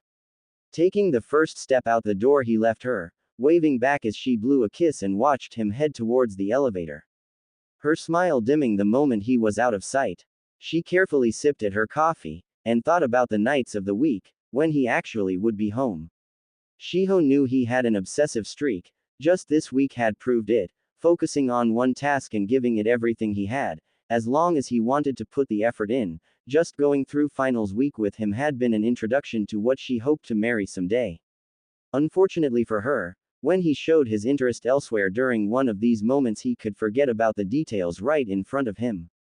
At that point a guide had been needed, someone to nudge him in the right direction. At one point it had been her to be there at his side, helping him back into the elite scene with a nervous step together and a display of what their future would hold as a promised husband and wife duo. Her father's stern demands for a perfect daughter answered when Shiho chose who she would carry on those precious family lines with. Since he started this career path, he had changed. Focused most days, willingly working more, less complaints, and something similar to a haste in every step, as if he would disappoint everyone if he made a mistake or failed. She had barely gotten him to agree to take a step forward and move in together, some days still preferring his solitude and that shogi board his old professor had gifted him on his bachelor's graduation. The grand piano in their penthouse, left untouched for months. This new pawn, this new path he set for himself seemed to fuel a whole new step forward, and Shiho feared that she couldn't keep him from forgetting those details again. She feared she'd be left behind if he went beyond their circle. Whoever this woman he was partners with was, she didn't trust her anywhere near Shikamaru. Everything would go according to plan today. Ready inside and out, just hiding the nerves under his carefully confident stance that morning, the presentation ready to be delivered. That's if he could hide his confusion at the unpredictable moves she would make that day. Pants. Why the hell would the woman choose today of all days to wear pants? The click of those black heels still announced her presence, but there was no skirt to sway with her, body covered as much as the hidden curves would let her, the shade an off-white blazer included, and with a black dress shirt buttoned up all the way to the top, just peeking the skin of her neck and hiding the rest. Lips a devilish red and eyes that could still freeze a room, but the temptation hadn't subsided, instead it intensified with the theory that she was hiding something. Why would his challenge within a challenge do this today? He almost let his pout hang on his lip when he first saw it. He wanted to ask, he needed to know, but as he mixed his nerves with the presentation and her hard look pointed at the door of the elevator, he gave up on the curiosity. At least for now. It's not like she would say anything useful, probably find a way to mock him with it, or worse. He glanced at her, just a subtle side eye, concluding that worse was a possibly. Temari knew he looked at her, every man did, calling him out that one time, but with no warning behind it, just a simple observation she entertained when bored enough. The reminder that he was taken didn't cross her mind much. Hell, she spent the entire day yesterday forgetting about the world to invest all her time and effort just for him, just to have his story be told the proper way, and he returned the favor by hanging on every word she advised and making this dream into a reality. It was better than good. It was genius. She dared herself to think about telling him, but not yet. Are you ready? Finding her ask a little easier to say, he let out a sigh, tense still in his shoulders since he walked in that morning. Yeah, just a little nervous. Don't show it on your face, pause and take a breath if you have to. She nodded to him, and gave her final analysis on their audience, their opponent. Naruto is new and young, meaning his advisory board will try to influence his decision every chance they get. They will also question everything you say, so that they can control his final vote in the end. She looked at him, catching eyes and holding on. You have to be a step ahead and make sure they don't win. Got it? He nodded once, collecting his thoughts, still so damn caught up on the feeling of it all. Thanks for the advice. And Shikamaru, he looked at her, this time calmer as she pointed out his one flaw. Fix your tie. Looking down, not realizing he had tugged it loose earlier, he quickly raised his hand to tighten the choking knot and mentally shook himself to step out as she did. One last look at him, just catching the way she inhaled quietly and readied herself as well, and they led together. Awaiting them, a group of 5. Suits with stern faces, some aged others getting there, but one blonde stood out. Naruto spotted wearing his designer brand and colors that lit the halls, a smile plastered on his face and growing wider when he saw Shikamaru. Mr. Uzumaki, he raised his hand as he made that last step. Shikamaru. Naruto went in full force, hugging Shikamaru tightly, his handshake forgotten. I haven't seen you in years, man, look at you. Pulling back, he held his arms and grinned back to him, ready to talk the introduction to death had his team not stepped forward to round in their heirs' excitement. Mr. Uzumaki, are you ready, sir? Yeah, let's get this thing going. His voice died down and he looked to the only woman of the group, gasping as if he recognized her. You must be Miss Sabakuno, right? Yes. She flashed that grin, softer at the edges, more approachable as Naruto came to take her hand, shaking gleefully. I hope you don't mind me sitting in on my partner's presentation. You kidding me? The more the merrier. He leaned in just enough to add more excitement, more pressure to Shikamaru. My uncle Iruka says you're one of the best here, so if you two are partners, this presentation is bound to be genius. Kakashi's husband is too kind, Mr. Uzumaki. Temari dropped down to a toothless grin, wary now as the real opponents revealed themselves. Shall we begin? One of the 4 men of the advisory board stepped in and the group settled to begin their battle in the conference room. Her crossed legs bounced ever so slightly, impatience, whether for his slow start or the feeling they had in the room as the 5 men gathered their eyes and set them all to Shikamaru. These people wanted to be wowed and dazzled, so he did as advised and performed. Like that end-of-year dissertation he had back in college, he stood loose and just airing his confidence enough to keep the attention on him. Making his points hit when needed and have the group sit back and nod along to his hidden hands, revealing enough to keep them on edge as Temari did with her confident direct approach. He was more subtle in the ways he persuaded, patiently waiting for cues in his pace, taking them through a story they clung to so that they could find out its mysterious ending. At one point he slowed, letting one of the points sink in and took it to take a calming breath as she had advised, just catching the set-in-stone gaze from his partner, the expectant look for him to keep going, just the slightest nod of her head in approval, and he finally let his daring approach sway their final say. The room silent when he finished. Did he mess up? It's a ludicrous idea, one of the men scoffed, leaning away from the table to sit back with his final judgment. I don't know, it shows promise. Naruto leaned against his arms, looking at his board, considering, thinking long and hard about this view. Thinking how could he become worthy of the title his late parents had left for him to take over someday. It's unreliable, Mr. Uzumaki, we'll lose money on this, another grumble from an old man. Shikamaru's brow just began to crease, searching the outcomes he had predicted before. What would they say when he suggested something so out there as this? Expanding the brand past its desired audience, leading with the idea that they were inclusive and wanted the world to know, everyone included, not just the select few they deemed worthy of holding the Uzumaki brand. The crowd was quiet, and not in a good way, like a deafening silence before a brutal battle was about to occur. That tie was beginning to choke him again. And the storm after the calm began. Temari stood from her spot, beginning to speak as she did, flashing that confident grin back to the group as she drew all eyes of the room on herself.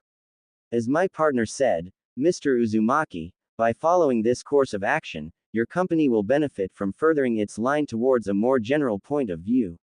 She flashed that smile, the one before a deal was made. It's genius, don't you think? You want us to go urban, one of the elders scoffed distasteful, his $5,000 suit speaking for him. We are a line that goes back to the beginning of fashion in Konoha. We are anything but attainable. Well, urban is cutting it a little short. A bite, a warning, Temari sharpened her glare back at him. The poor wear clothes too. Yeah, Naruto nodded slowly. Mr. Uzumaki, another elder to try his hand at swaying the heir's view. No, it's a good vision. Naruto sat up and looked between the partners, not just for financial gain, but more people could trust our brand as we make it more affordable. They'll believe in us more. She glanced at Shikamaru, just the subtle squint in her eyes as she gave him back the reins to take over again, the block in the path taken down with her aid. That's right, Shikamaru nodded, following along smoothly. By expanding your general audience, you'll be able to build a wider base, bringing in more people who want your brand but can't afford it. This is the genius I was telling you guys about. Naruto boosted and grinned back at Shikamaru. I'm sold. Sir, you hear that? He's sold. Temari cut through the complaint and flashed her fangs in warning to the men. The ending made with a bow, the companies both prospering from their agreed upon deal and a rather long conversation about getting old friends together that Naruto suddenly had to entertain at the door of the room. Shikamaru nodded along, inside feeling it all, almost having an emotional crash when the elevator doors finally closed and he let out a breath as he braced himself at the back of the elevator. He had almost failed, almost got Ed down into the water, feeling it rise all the way up his neck, and she had been there to pull him out of the feeling. Thanks for saving me back there. He gave credit where it was due, looking to her. Don't get used to it. She moved from her spot, just a turn to the side to remind him of who she still was. My aid doesn't come cheap, Nara. You do have a favor to cash in, his casual reminder, curious to know that request, and she let her tone drop, making him look at her closely. All that means is you belong to me until I decide what I want to do with you. She drew out, just tipping on the edge of a sinister reveal, her hand coming up to unbutton the top of her dress shirt, going down a few more buttons before taking a breath as if she could breathe better. He had only watched the first button separate, turning and forcing his eyes on those clear elevator buttons for the rest of her move. As if seeing his evasion to seem more decent, she chuckled in the humming elevator, the sound slowly burning itself into his memories, making him fight a smile at the unpredictable move of the day. Didn't need you getting distracted today. And once more her steps led into her domain, leaving behind her partner to walk on her own. Eyes dropped to the end of her blazer, I stand at her side and letting a grin fade into a shake of his head when he realized. She still swayed, concluding that she was just as he called it the first day. Troublesome. Like the end of a battle, the day went by in an air of relief. The team seemed more relaxed, their Friday promised with good fortune and a newfound joy in their work. Even Temari left on time that day, finding themselves at each other's sides once more, the buttons still open and revealing, but that hadn't been his focus as they went down. He remembered that her brother was staying back at college that weekend. That look she had, that slip of doting excitement in talking to him, a fond little glint in her eyes during the phone call that Shikamaru had seen before he had entered the room was one of those rare out-of-character moments. Like a whole other woman stood there, only returning when she noticed him. He hoped he could be one step closer in getting to know his partner better with the ask. Plans for the weekend. She looked at him when he spoke into the causal air, once, then looking back to the doors to offer a small shrug of her shoulder, agreeing to indulge him in small talk. If you were my friend, she began, his eyes shut and he sighed, still stuck at the starting line with her, but her next admission made him quickly catch each word. I'd tell you that I have plans with another friend of mine later. He waited a floor before asking, do I know this friend? Curious in his tone, he caught her glance over with his own look meeting hers. Why so curious to know? Just a subtle narrow, focused on his response, ready to judge it, the corner of her lip fighting between a smirk or neutral pout. Can't help it. He wondered when his nerves stopped, focused and holding her gaze, admitting his honest reason. You make me curious. The lips settled on a smirk, only there long enough to be noticed before she looked to the elevator doors, his eyes still on her. The air around them changed like a switch. Cold. I wonder if your girlfriend makes you curious too, Shikamaru. They said she was a mistress before she was cruel. Question was it true? Don't be late on Monday. Her final words, a professional warning. He followed her as he watched her walk away, his steps frozen in place, but remembering each step she took away from him. The click of those damn heels echoing in the back of his mind as he sighed and went home. Friday, 8:32 p.m. Shikamaru would have preferred an easy one-on-one celebration, but he had stupidly made a promise a couple weeks ago to his, not blood-related, sister.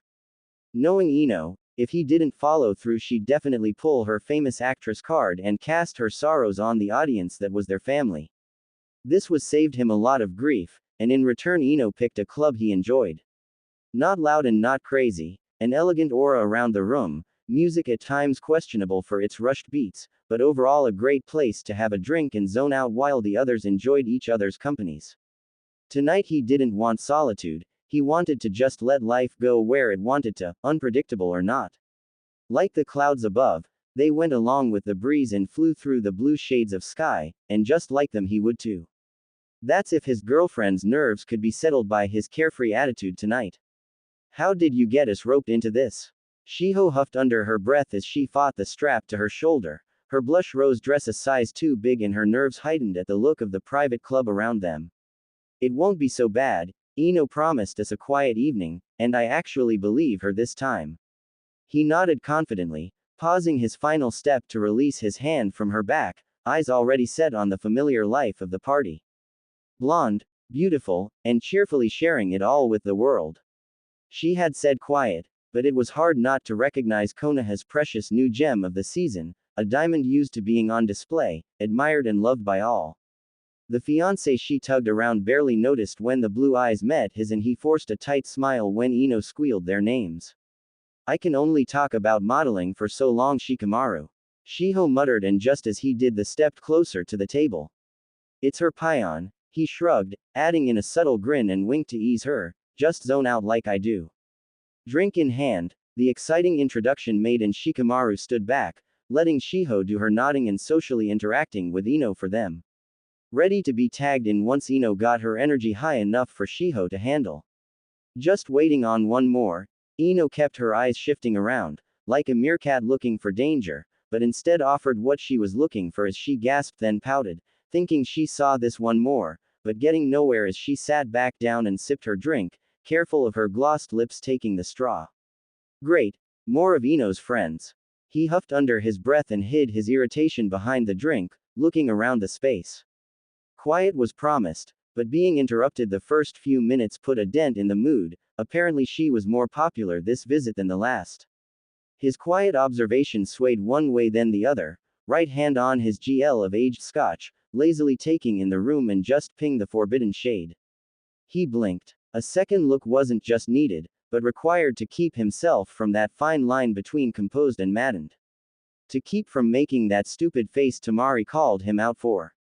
Climbing down the steps and towards the table, his eyes played their tricks and his breath caught somewhere between his parched swallow and his jaw threatening to drop when he recognized who it was.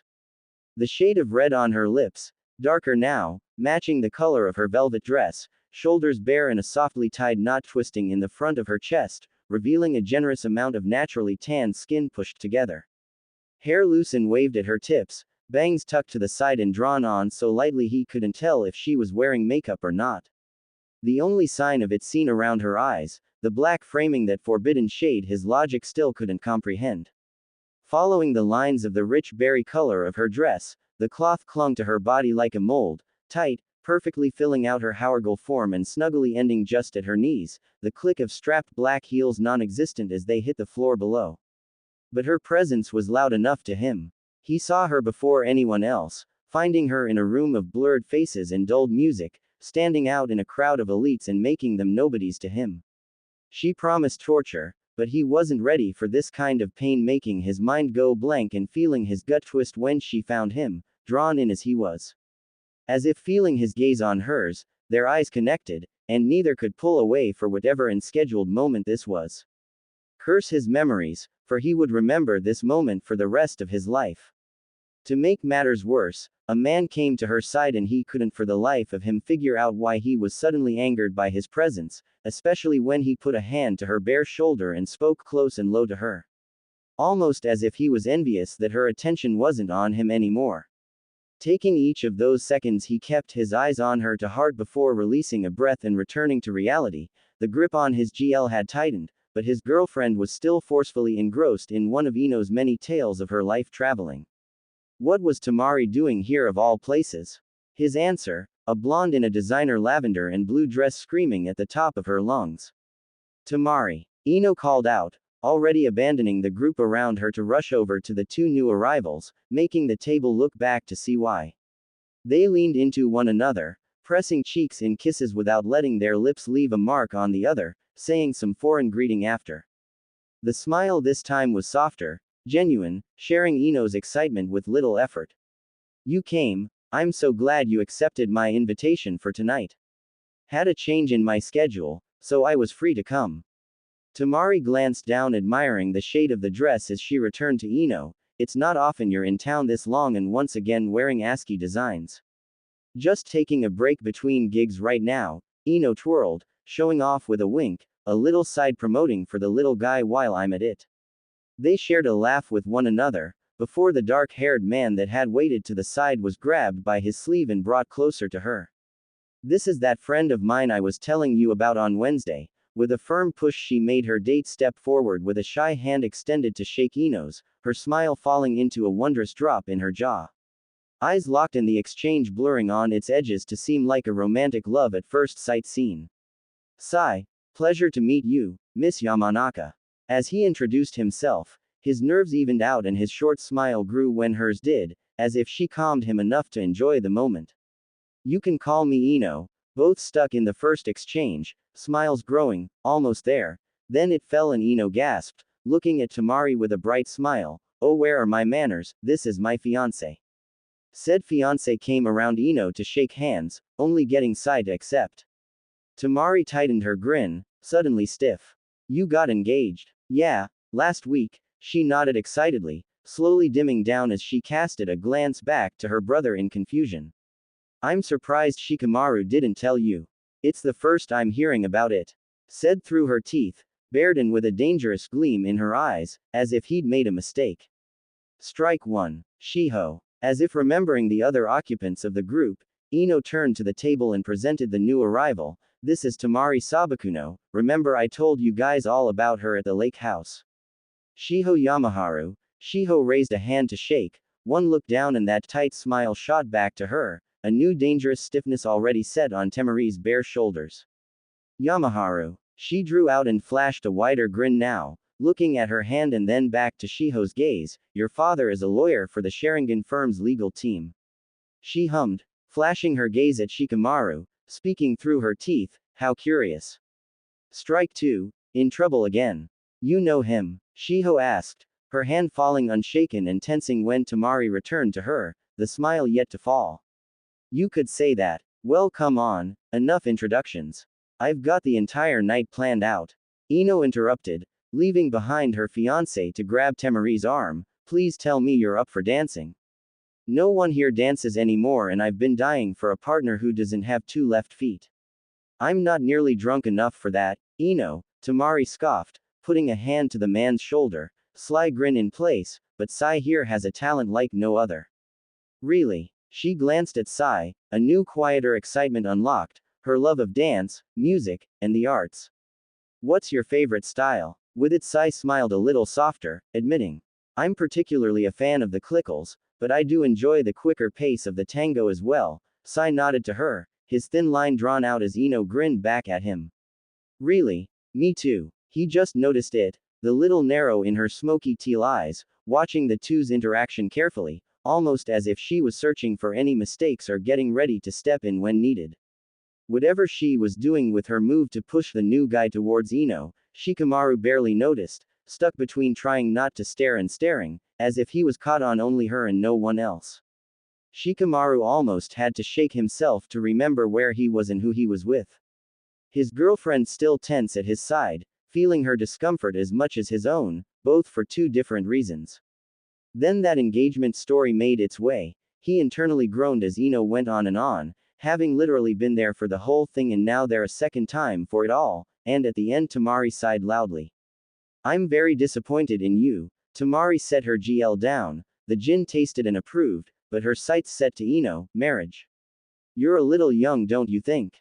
24 is not that young. Ino pulled away from her fiancé to lean against the table, closer to her. You told me your parents were younger than that when they got married. Yes, but it's different in Suna culture. Women marry young there. Temari huffed, leaning against her hand to glare just a bit harder back to her. The only reason they got married was the fact that they couldn't wait for their wedding night. Ah, you're a love baby. Ino cooed and nudged her shoulder. More like drunken accident. Temari scoffed, glancing away. You are a cynic. Sai added with a sigh. So are you two dating? Ino asked as both Sai and Temari glanced at her then each other and laughed, matching the other in trying to hide their amusement towards the question. I wouldn't date Sai if he was the last man on earth. Temari made her mocking remark and glanced at him. I see Temari as more of a sister. He smirked back to her. I'm practically one of her brothers. An unfortunate series of events in how we got here, Temari taunted back, raising a finger to stop Sai from talking, ones we will not be sharing in company, a warning, and his eyes narrowed back. She punched me, Sai blurted out. It was an accident, you came out of nowhere. Slapping his arm he leaned against her shoulder for a breath of a second, almost calming her in a way, and they turned back to Ino. Now that I believe, she shared in their amusement, even more when the second drink took its warming hold on Temari. So you're still single. I told you before, Ino, men are only good for two things. She raised two fingers one at a time, and mockery. And knocking out, Ino added as if they've had this discussion a million times before. And knocking out, Temari agreed, the conversation shifting over to Shiho as she broke from her mold to speak. Unlike the two women ahead of her, she was mostly soft-spoken. That's a pretty harsh take on relationships, kinda cruel to think of it that way, Shiho muttered, obvious discomfort with the casual back and forth the others were having. Not used to blunt and CR ads, taught to be elegant and speak eloquently always. Temari, however, lost her filter the moment the drinks made her warm, her fire sparked. I don't like to waste my time on people who aren't worth the effort. She shrugged, and most men can't keep up with me anyways. Maybe not those from this part of town, she scoffed at Sai's addition. Is that why they call you the cruel mistress? Shiho asked, a little too forceful, her once straightened posture shrinking back when Temari looked her way, cold.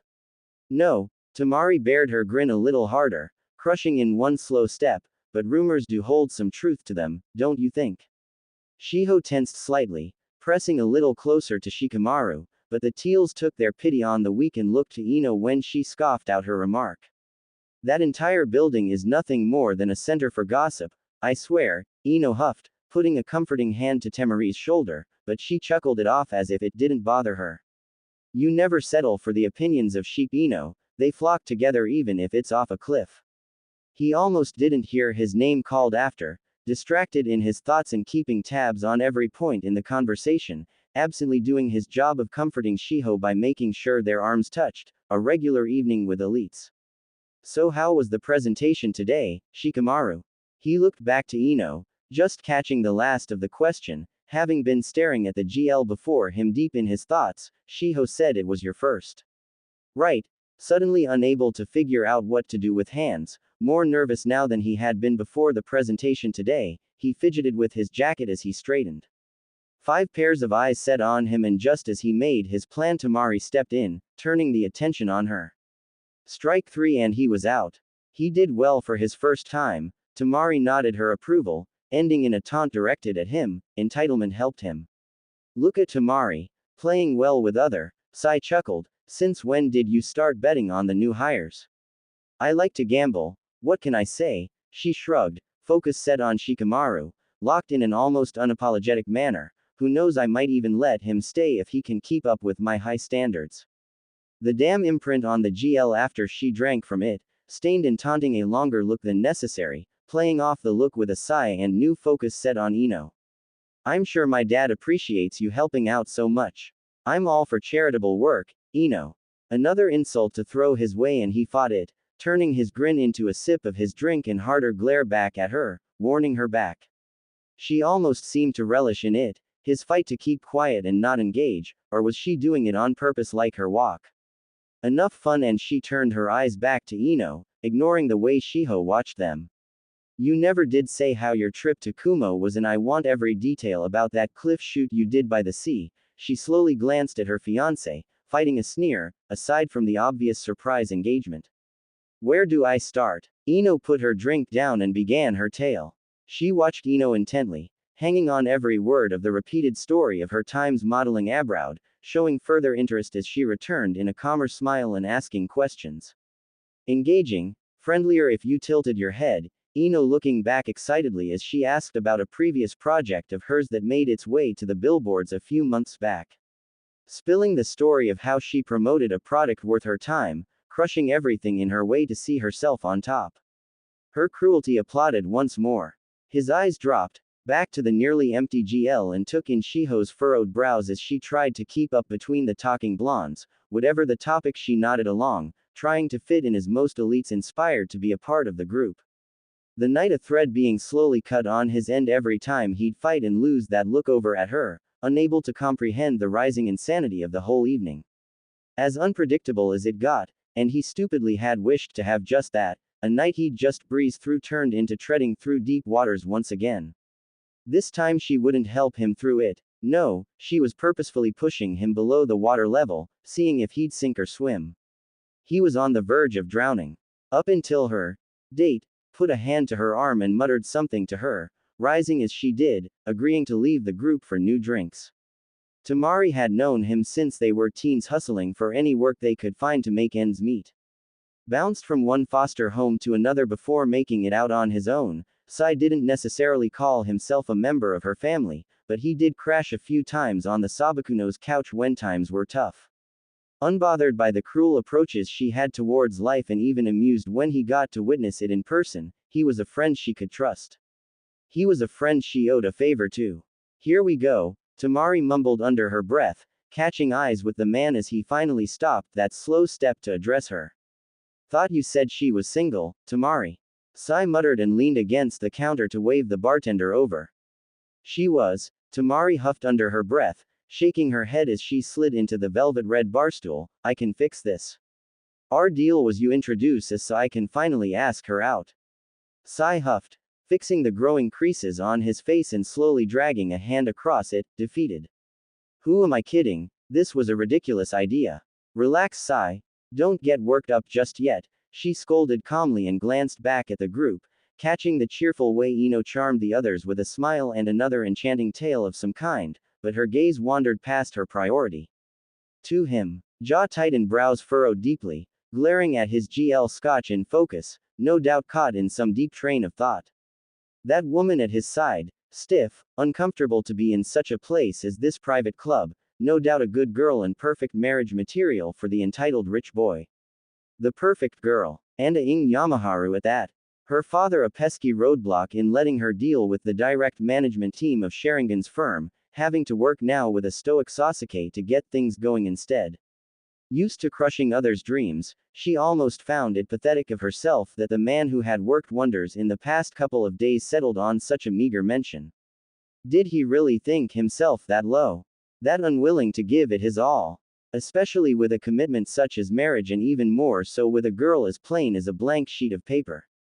Temari had almost, begun to like him. What was wrong with her? As heartless as she could be, it would truly be like taking candy from a baby. Then again she really couldn't help the irritating curiosity she had towards him. As stupid as his surprised face was, it made her want to find new ways to throw him off, in whatever way she could do it. Everything else just seemed to spark some kind of forbidden fire from hell when he had to make her pause and consider, as if her fast pace was halted just for him. Almost as if he only shared those intimate thoughts of his mind with her. He was clearly more complex than she had first thought, entitled still, but showing his humble nature at times that caught her off guard. That day she had worked with him, willingly helping him see his plan through, standing back and letting him lead, stepping in to save his. It all came tumbling back into her the moment her sights caught his in that stupid look when she first got here. Temari had considered leaving right then, and there had Sai not reminded her of their deal, her end of the favor to be seen through. She still wanted to slap him, if anything, for obviously sneaking glances at her all throughout the night. She could even say most of the looks weren't at her chest, instead focused solely on every word she said. Like the first time he had watched her perform on the stage, focus set on her and hanging to every word, same as Kisame had. He was odd as the rest, but there was something else, something beyond that indifference, beyond that lewd look, beyond it all. And she needed to know. Like the end of a chapter, stuck on a stupid cliffhanger to keep the readers coming back for more. She didn't know he'd be here tonight. She hadn't planned to entertain two favors in one room, but if anything, Temari was known for multitasking. I told you I'd handle it, she said firmly, glaring back at Sai as he scoffed. It doesn't look like you're putting much effort in. As if to emphasize his point, she fixed the front of her dress, lifting the falling front to cover her s more. So mopey today, she mocked a pout at him, slapping his arm lightly when he rolled his eyes, falling into a sigh of longing. It's like you don't even come from Southside sometimes, Sai. Living in downtown has changed me, for the better. Sai chuckled and sipped his drink quietly as he hid a softer grin at the way Ino threw that wondrous smile around the others. It brought so much joy that he basked in its glow even with his distance from her.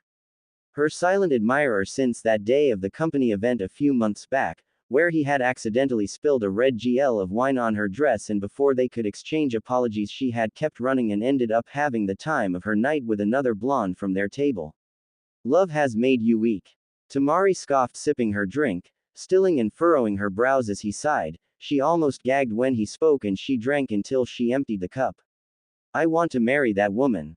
Very weak, Temari emphasized, setting her empty GL down. You're lucky you're a good guy, Sai, or else I'd make sure you never had this chance. I like Ino, she's a good friend, she sighed, but she can get too caught up in shiny things, such as that temporary fiancé of hers. I guess I can thank you for the favor of meeting her at least. Such doubt in my abilities, a harder glare, serious and promising with each word, teaching herself to read people well throughout the years. She is in love with the idea of that man, nothing more, trust me. Adding more for herself, taking her new GL in hand, a simple gin on ice, second of the night after nursing the first during conversation, making her feel warm, but still cold on the outside. Love is a stupid notion for girls, she's a woman, give her time. I don't doubt you, Temari, but I'm not the only one here chasing forbidden fruit. She inhaled sharply as he slid a sly glance to her. His nephew, Temari, really? He sighed, shaking his head in disapproval. She rolled her eyes. You know the rules, no internal fraternization. Funny you mention that, because that fruit seems to like me, if anything for my. Well, you are rather. He began, looking down the back of the dress and got cut off by her slap again, chuckling as he watched her go back to the drink in hand and took an eager sip to cool herself down with. Looking back at him, back at the group, then back again, she let out a sigh and trusted her friend of nearly a decade. I don't know, it's like I can't help myself. He's stupidly interesting to me and I'm bored enough to entertain it. Admitting, though, her teeth and huffing at the end. The best kind of bored, he hummed, makes one do stupid things. His chuckle grew into a sinister drawl, a little Southside coming into his focused stare at the table, alert caution she seemed to miss. That girlfriend of his doesn't stand a chance. With a resounding sigh she made her final decision. She picked her career over a fleeting fling she was attracted to. Maybe she could entertain a weekend away from this with her brother as her wingman. I'm not going to pursue anything, I'll just ignore him. I've got too much to do anyways with the Southside project and this alliance, and I can't be distracted right now, especially when Inochi is accepting us to perform for that CEO title. She added her own prideful mention, between the heads of our departments, I'm still the top runner as Tsunade's replacement. He hadn't looked back to her as he hummed his conclusion of their talk, focus elsewhere, simply taking his drink and leaving her alone. Maybe you just need to get it out of your system, you seem a little stressed lately. His casual departure leaving her to overthink the comment to death, wondering what he was going on about. downing the GL in one go and slamming the bottom to the counter a little rougher than she wanted to. Then she realized why he had left that hole. Did your date piss you off? Sai is not my date, she nearly growled it, shooting Shikamaru a look as he leaned against the counter, focus set ahead to wait for the bartender. I'm just doing him a favor. I'm sure if I asked, you wouldn't tell me. Not a chance, Nara, she smirked, taking his further silence as a win, but he was already ahead of her. What are you drinking? You want to buy me a drink for saving your today?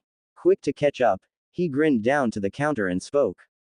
It only seems appropriate. He finally looked at her, smirking, only making it halfway before adding his shot. That's if you don't spill it on me. No tie this time, nothing to scold him for. Maybe the hair, she hadn't expected it to be that long, half tied up, the rest caressing his shoulders, the tense in his jaw when she agreed without much thought about it. We'll see, she hummed, letting her eyes do their shameless drop over all of him, cursing liquor for loosening her restraints and straightening her posture with his mention. Both taking a breath away from the other.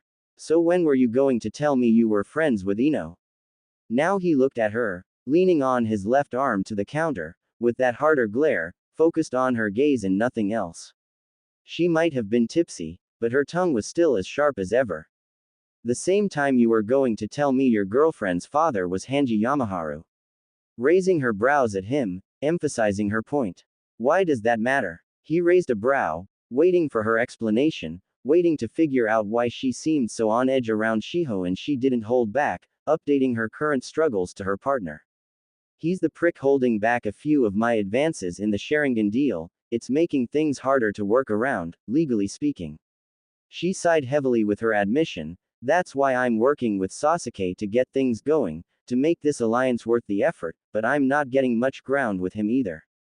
She huffed, venting her frustrations a little easier with the help of her drinks, showing her frustrations openly and glaring at the back of the bar. It's like being stuck between two hard places and having nowhere to go. He's not any friendlier in person, Shikamaru made his muttered remark about his girlfriend's stoic father, blowing out his own sigh at the thought of Hanji. Strict and at times making remarks that made the hairs at the end of his neck prickle. His approval hard to sway and unimpressed with anything that wasn't perfect, giving his only daughter anxiety to perform well for him every time they interacted with the elites. No wonder Temari disliked the name, glaring at her new drink and muttered foreign words made in a bitter growl. You know, you either have to teach me Sunian or tell me what you said. She rolled her eyes at him, already set to a glare. It's hard to translate since we have 4 different ways of calling someone a piece of shit, blunt and made with a tight smile at the end, he scoffed. No wonder you get along with Ino, you're both mean, he shook his head, cradling that new drink in one hand and the other to hold the lighter in his pocket, itching for a cigarette at that moment, a little less when she sighed and spoke a little calmer, not quiet, but more focused. I actually met Ino by accident, Temari admitted, leaning against her hand and looking back to the table, right at the woman she was talking about. I mean, I knew about her, obviously, but I actually met her when she was trying to get away from Inochi's little entourage of kissers last year. She smirked, looking back to him with a prideful grin, so I helped her escape. I heard all about that. He lifted his GL to his lips and paused when she smirked his way. Heard you knocked a guy out too. He was trying to make unwanted advances and ruin our girl's night, she shrugged, he deserved it. He hummed his own judgment to the statement and took a sip, glancing back at the table, at the fiancé she openly sneered. Not the first guy I've laid flat on his. Remind me never to piss you off. She threw him a smile this time, a little lighter in its intent. You'd be stupid if you did. Ignore him, she told herself, instead taking his quiet observation of her and seeing it leave to look around the club, with that slow down to consider her own options and trust a little more as Inochi had said, to let the warm feeling of the alcohol spread over her body and make the decision for her. Maybe just this once. That fiancé that Ino so adores is going to cheat on her soon, quickly bringing his eyes back to her. That thoughtful look hardened and he hung to every word she said. I give them less than a month before she catches him in the act. How do you know that? She couldn't help herself. Because just like you, he hasn't stopped staring at my ass all night. As if proving her point, he focused on those glinting teals as they met his gaze, and he hid the guilt behind his own GL, refusing to lose the connection to her when she slid off her seat and just leaned in enough for him to feel her words breeze against his skin. Hooked. Your girlfriend is right there, Shikamaru. You should be ashamed of yourself for even thinking about me like that. Not meaning a word she said, and he didn't deny it, she followed her scold with a sly grin and brushed past him, just tapping his shoulder with hers for a moment and holding back the tipsy laugh in her chest with her throwback. Besides, I'm too troublesome for you anyways, you wouldn't last a night with me. A warning and puzzle like no other. He blinked and his trace broke, just feeling the weight of those words, ashamed as she had said even when he still turned to drop his eyes at her departure. That sway. The breath that escaped, barely making it past his lips, wondering why he was itching to take on this challenge, as if it was the only thing he could focus on. He was not a superficial guy, not entirely, he didn't fall so low as to act like a hormonal teenager either, but this woman, sparked urges down generational lines. It's as if he couldn't help himself but be told what to do by her, to find any ways to seek that approval those around her sought, to dare he say, please her any way she wanted.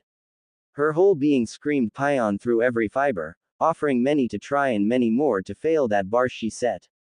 And he wanted to be worthy of her mention. When did that fear turn into admiration, and when did that bleed into desire so heavy it made his very breath catch every time those forbidden shades turned his way? He was ensnared by her lips, the way they parted to speak, to yell, to press themselves to glees and cigarettes and leave those marks just for him. Controlled in her reality of temptation and daring bravado. Taunting a sway and hooking primal urges to make the decision for him, caught in whatever story she told. Simple curiosity towards the challenge she proposed, and he couldn't wait to find out what her favor would be. He would do anything for her in this moment. Anything. Are you ready to leave? Broken out of his thoughts, he forced a blink to look down at Shiho as she came to his side, looking exhausted and peeking around the bar before turning her gaze up at him, soft, but with immense discomfort. Something wrong. It's getting late and you know we have to drive up to my parents tomorrow. Not this again. He almost groaned out loud when she reminded him of his dreadful Saturday ahead, more dancing around to please the greedy wealthy of the city. If his mother was here and she heard that, he'd have a red mark on the back of his head already. I told you before, I don't want to talk to your dad about that again, Shiho. He sipped his drink, turning away from her to the counter. It's just a prenup, Shikamaru. And I told you I won't sign one. Firm in his response, she huffed and leaned beside him. He wasn't budging in his own beliefs, ones his father taught him from a young age, ones that made him humble in understanding the value of a dollar. Marriage is not about money. To him it is. She sighed. He fought arguing more, knowing it would only lead to more trouble and he could do with less of that right now. Can we at least discuss this when we get home? She glanced back at the table, set on Temari as she flashed that toothless smile back to Ino. I don't feel like being here anymore. Yeah, alright. His drink downed, rather quickly, he put a hand to her back, taking the lead and guiding them back to the table, already drawn to the woman who showed her hand, and he folded to her as he looked away. The guilt slowly coming back. Temari looked back to Ino, glinting that useless diamond ring around as she spoke, and as soon as the moment presented itself she went in for the attack. You want my honest opinion, you can do much better than him, Ino.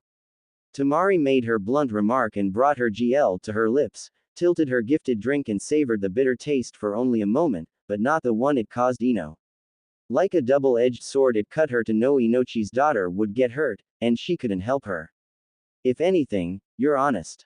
She muttered, a little thrown off by such force. I don't lie to my friends. Temari leaned in closer, putting a hand to her arm. I want you to call me when you need me, alright?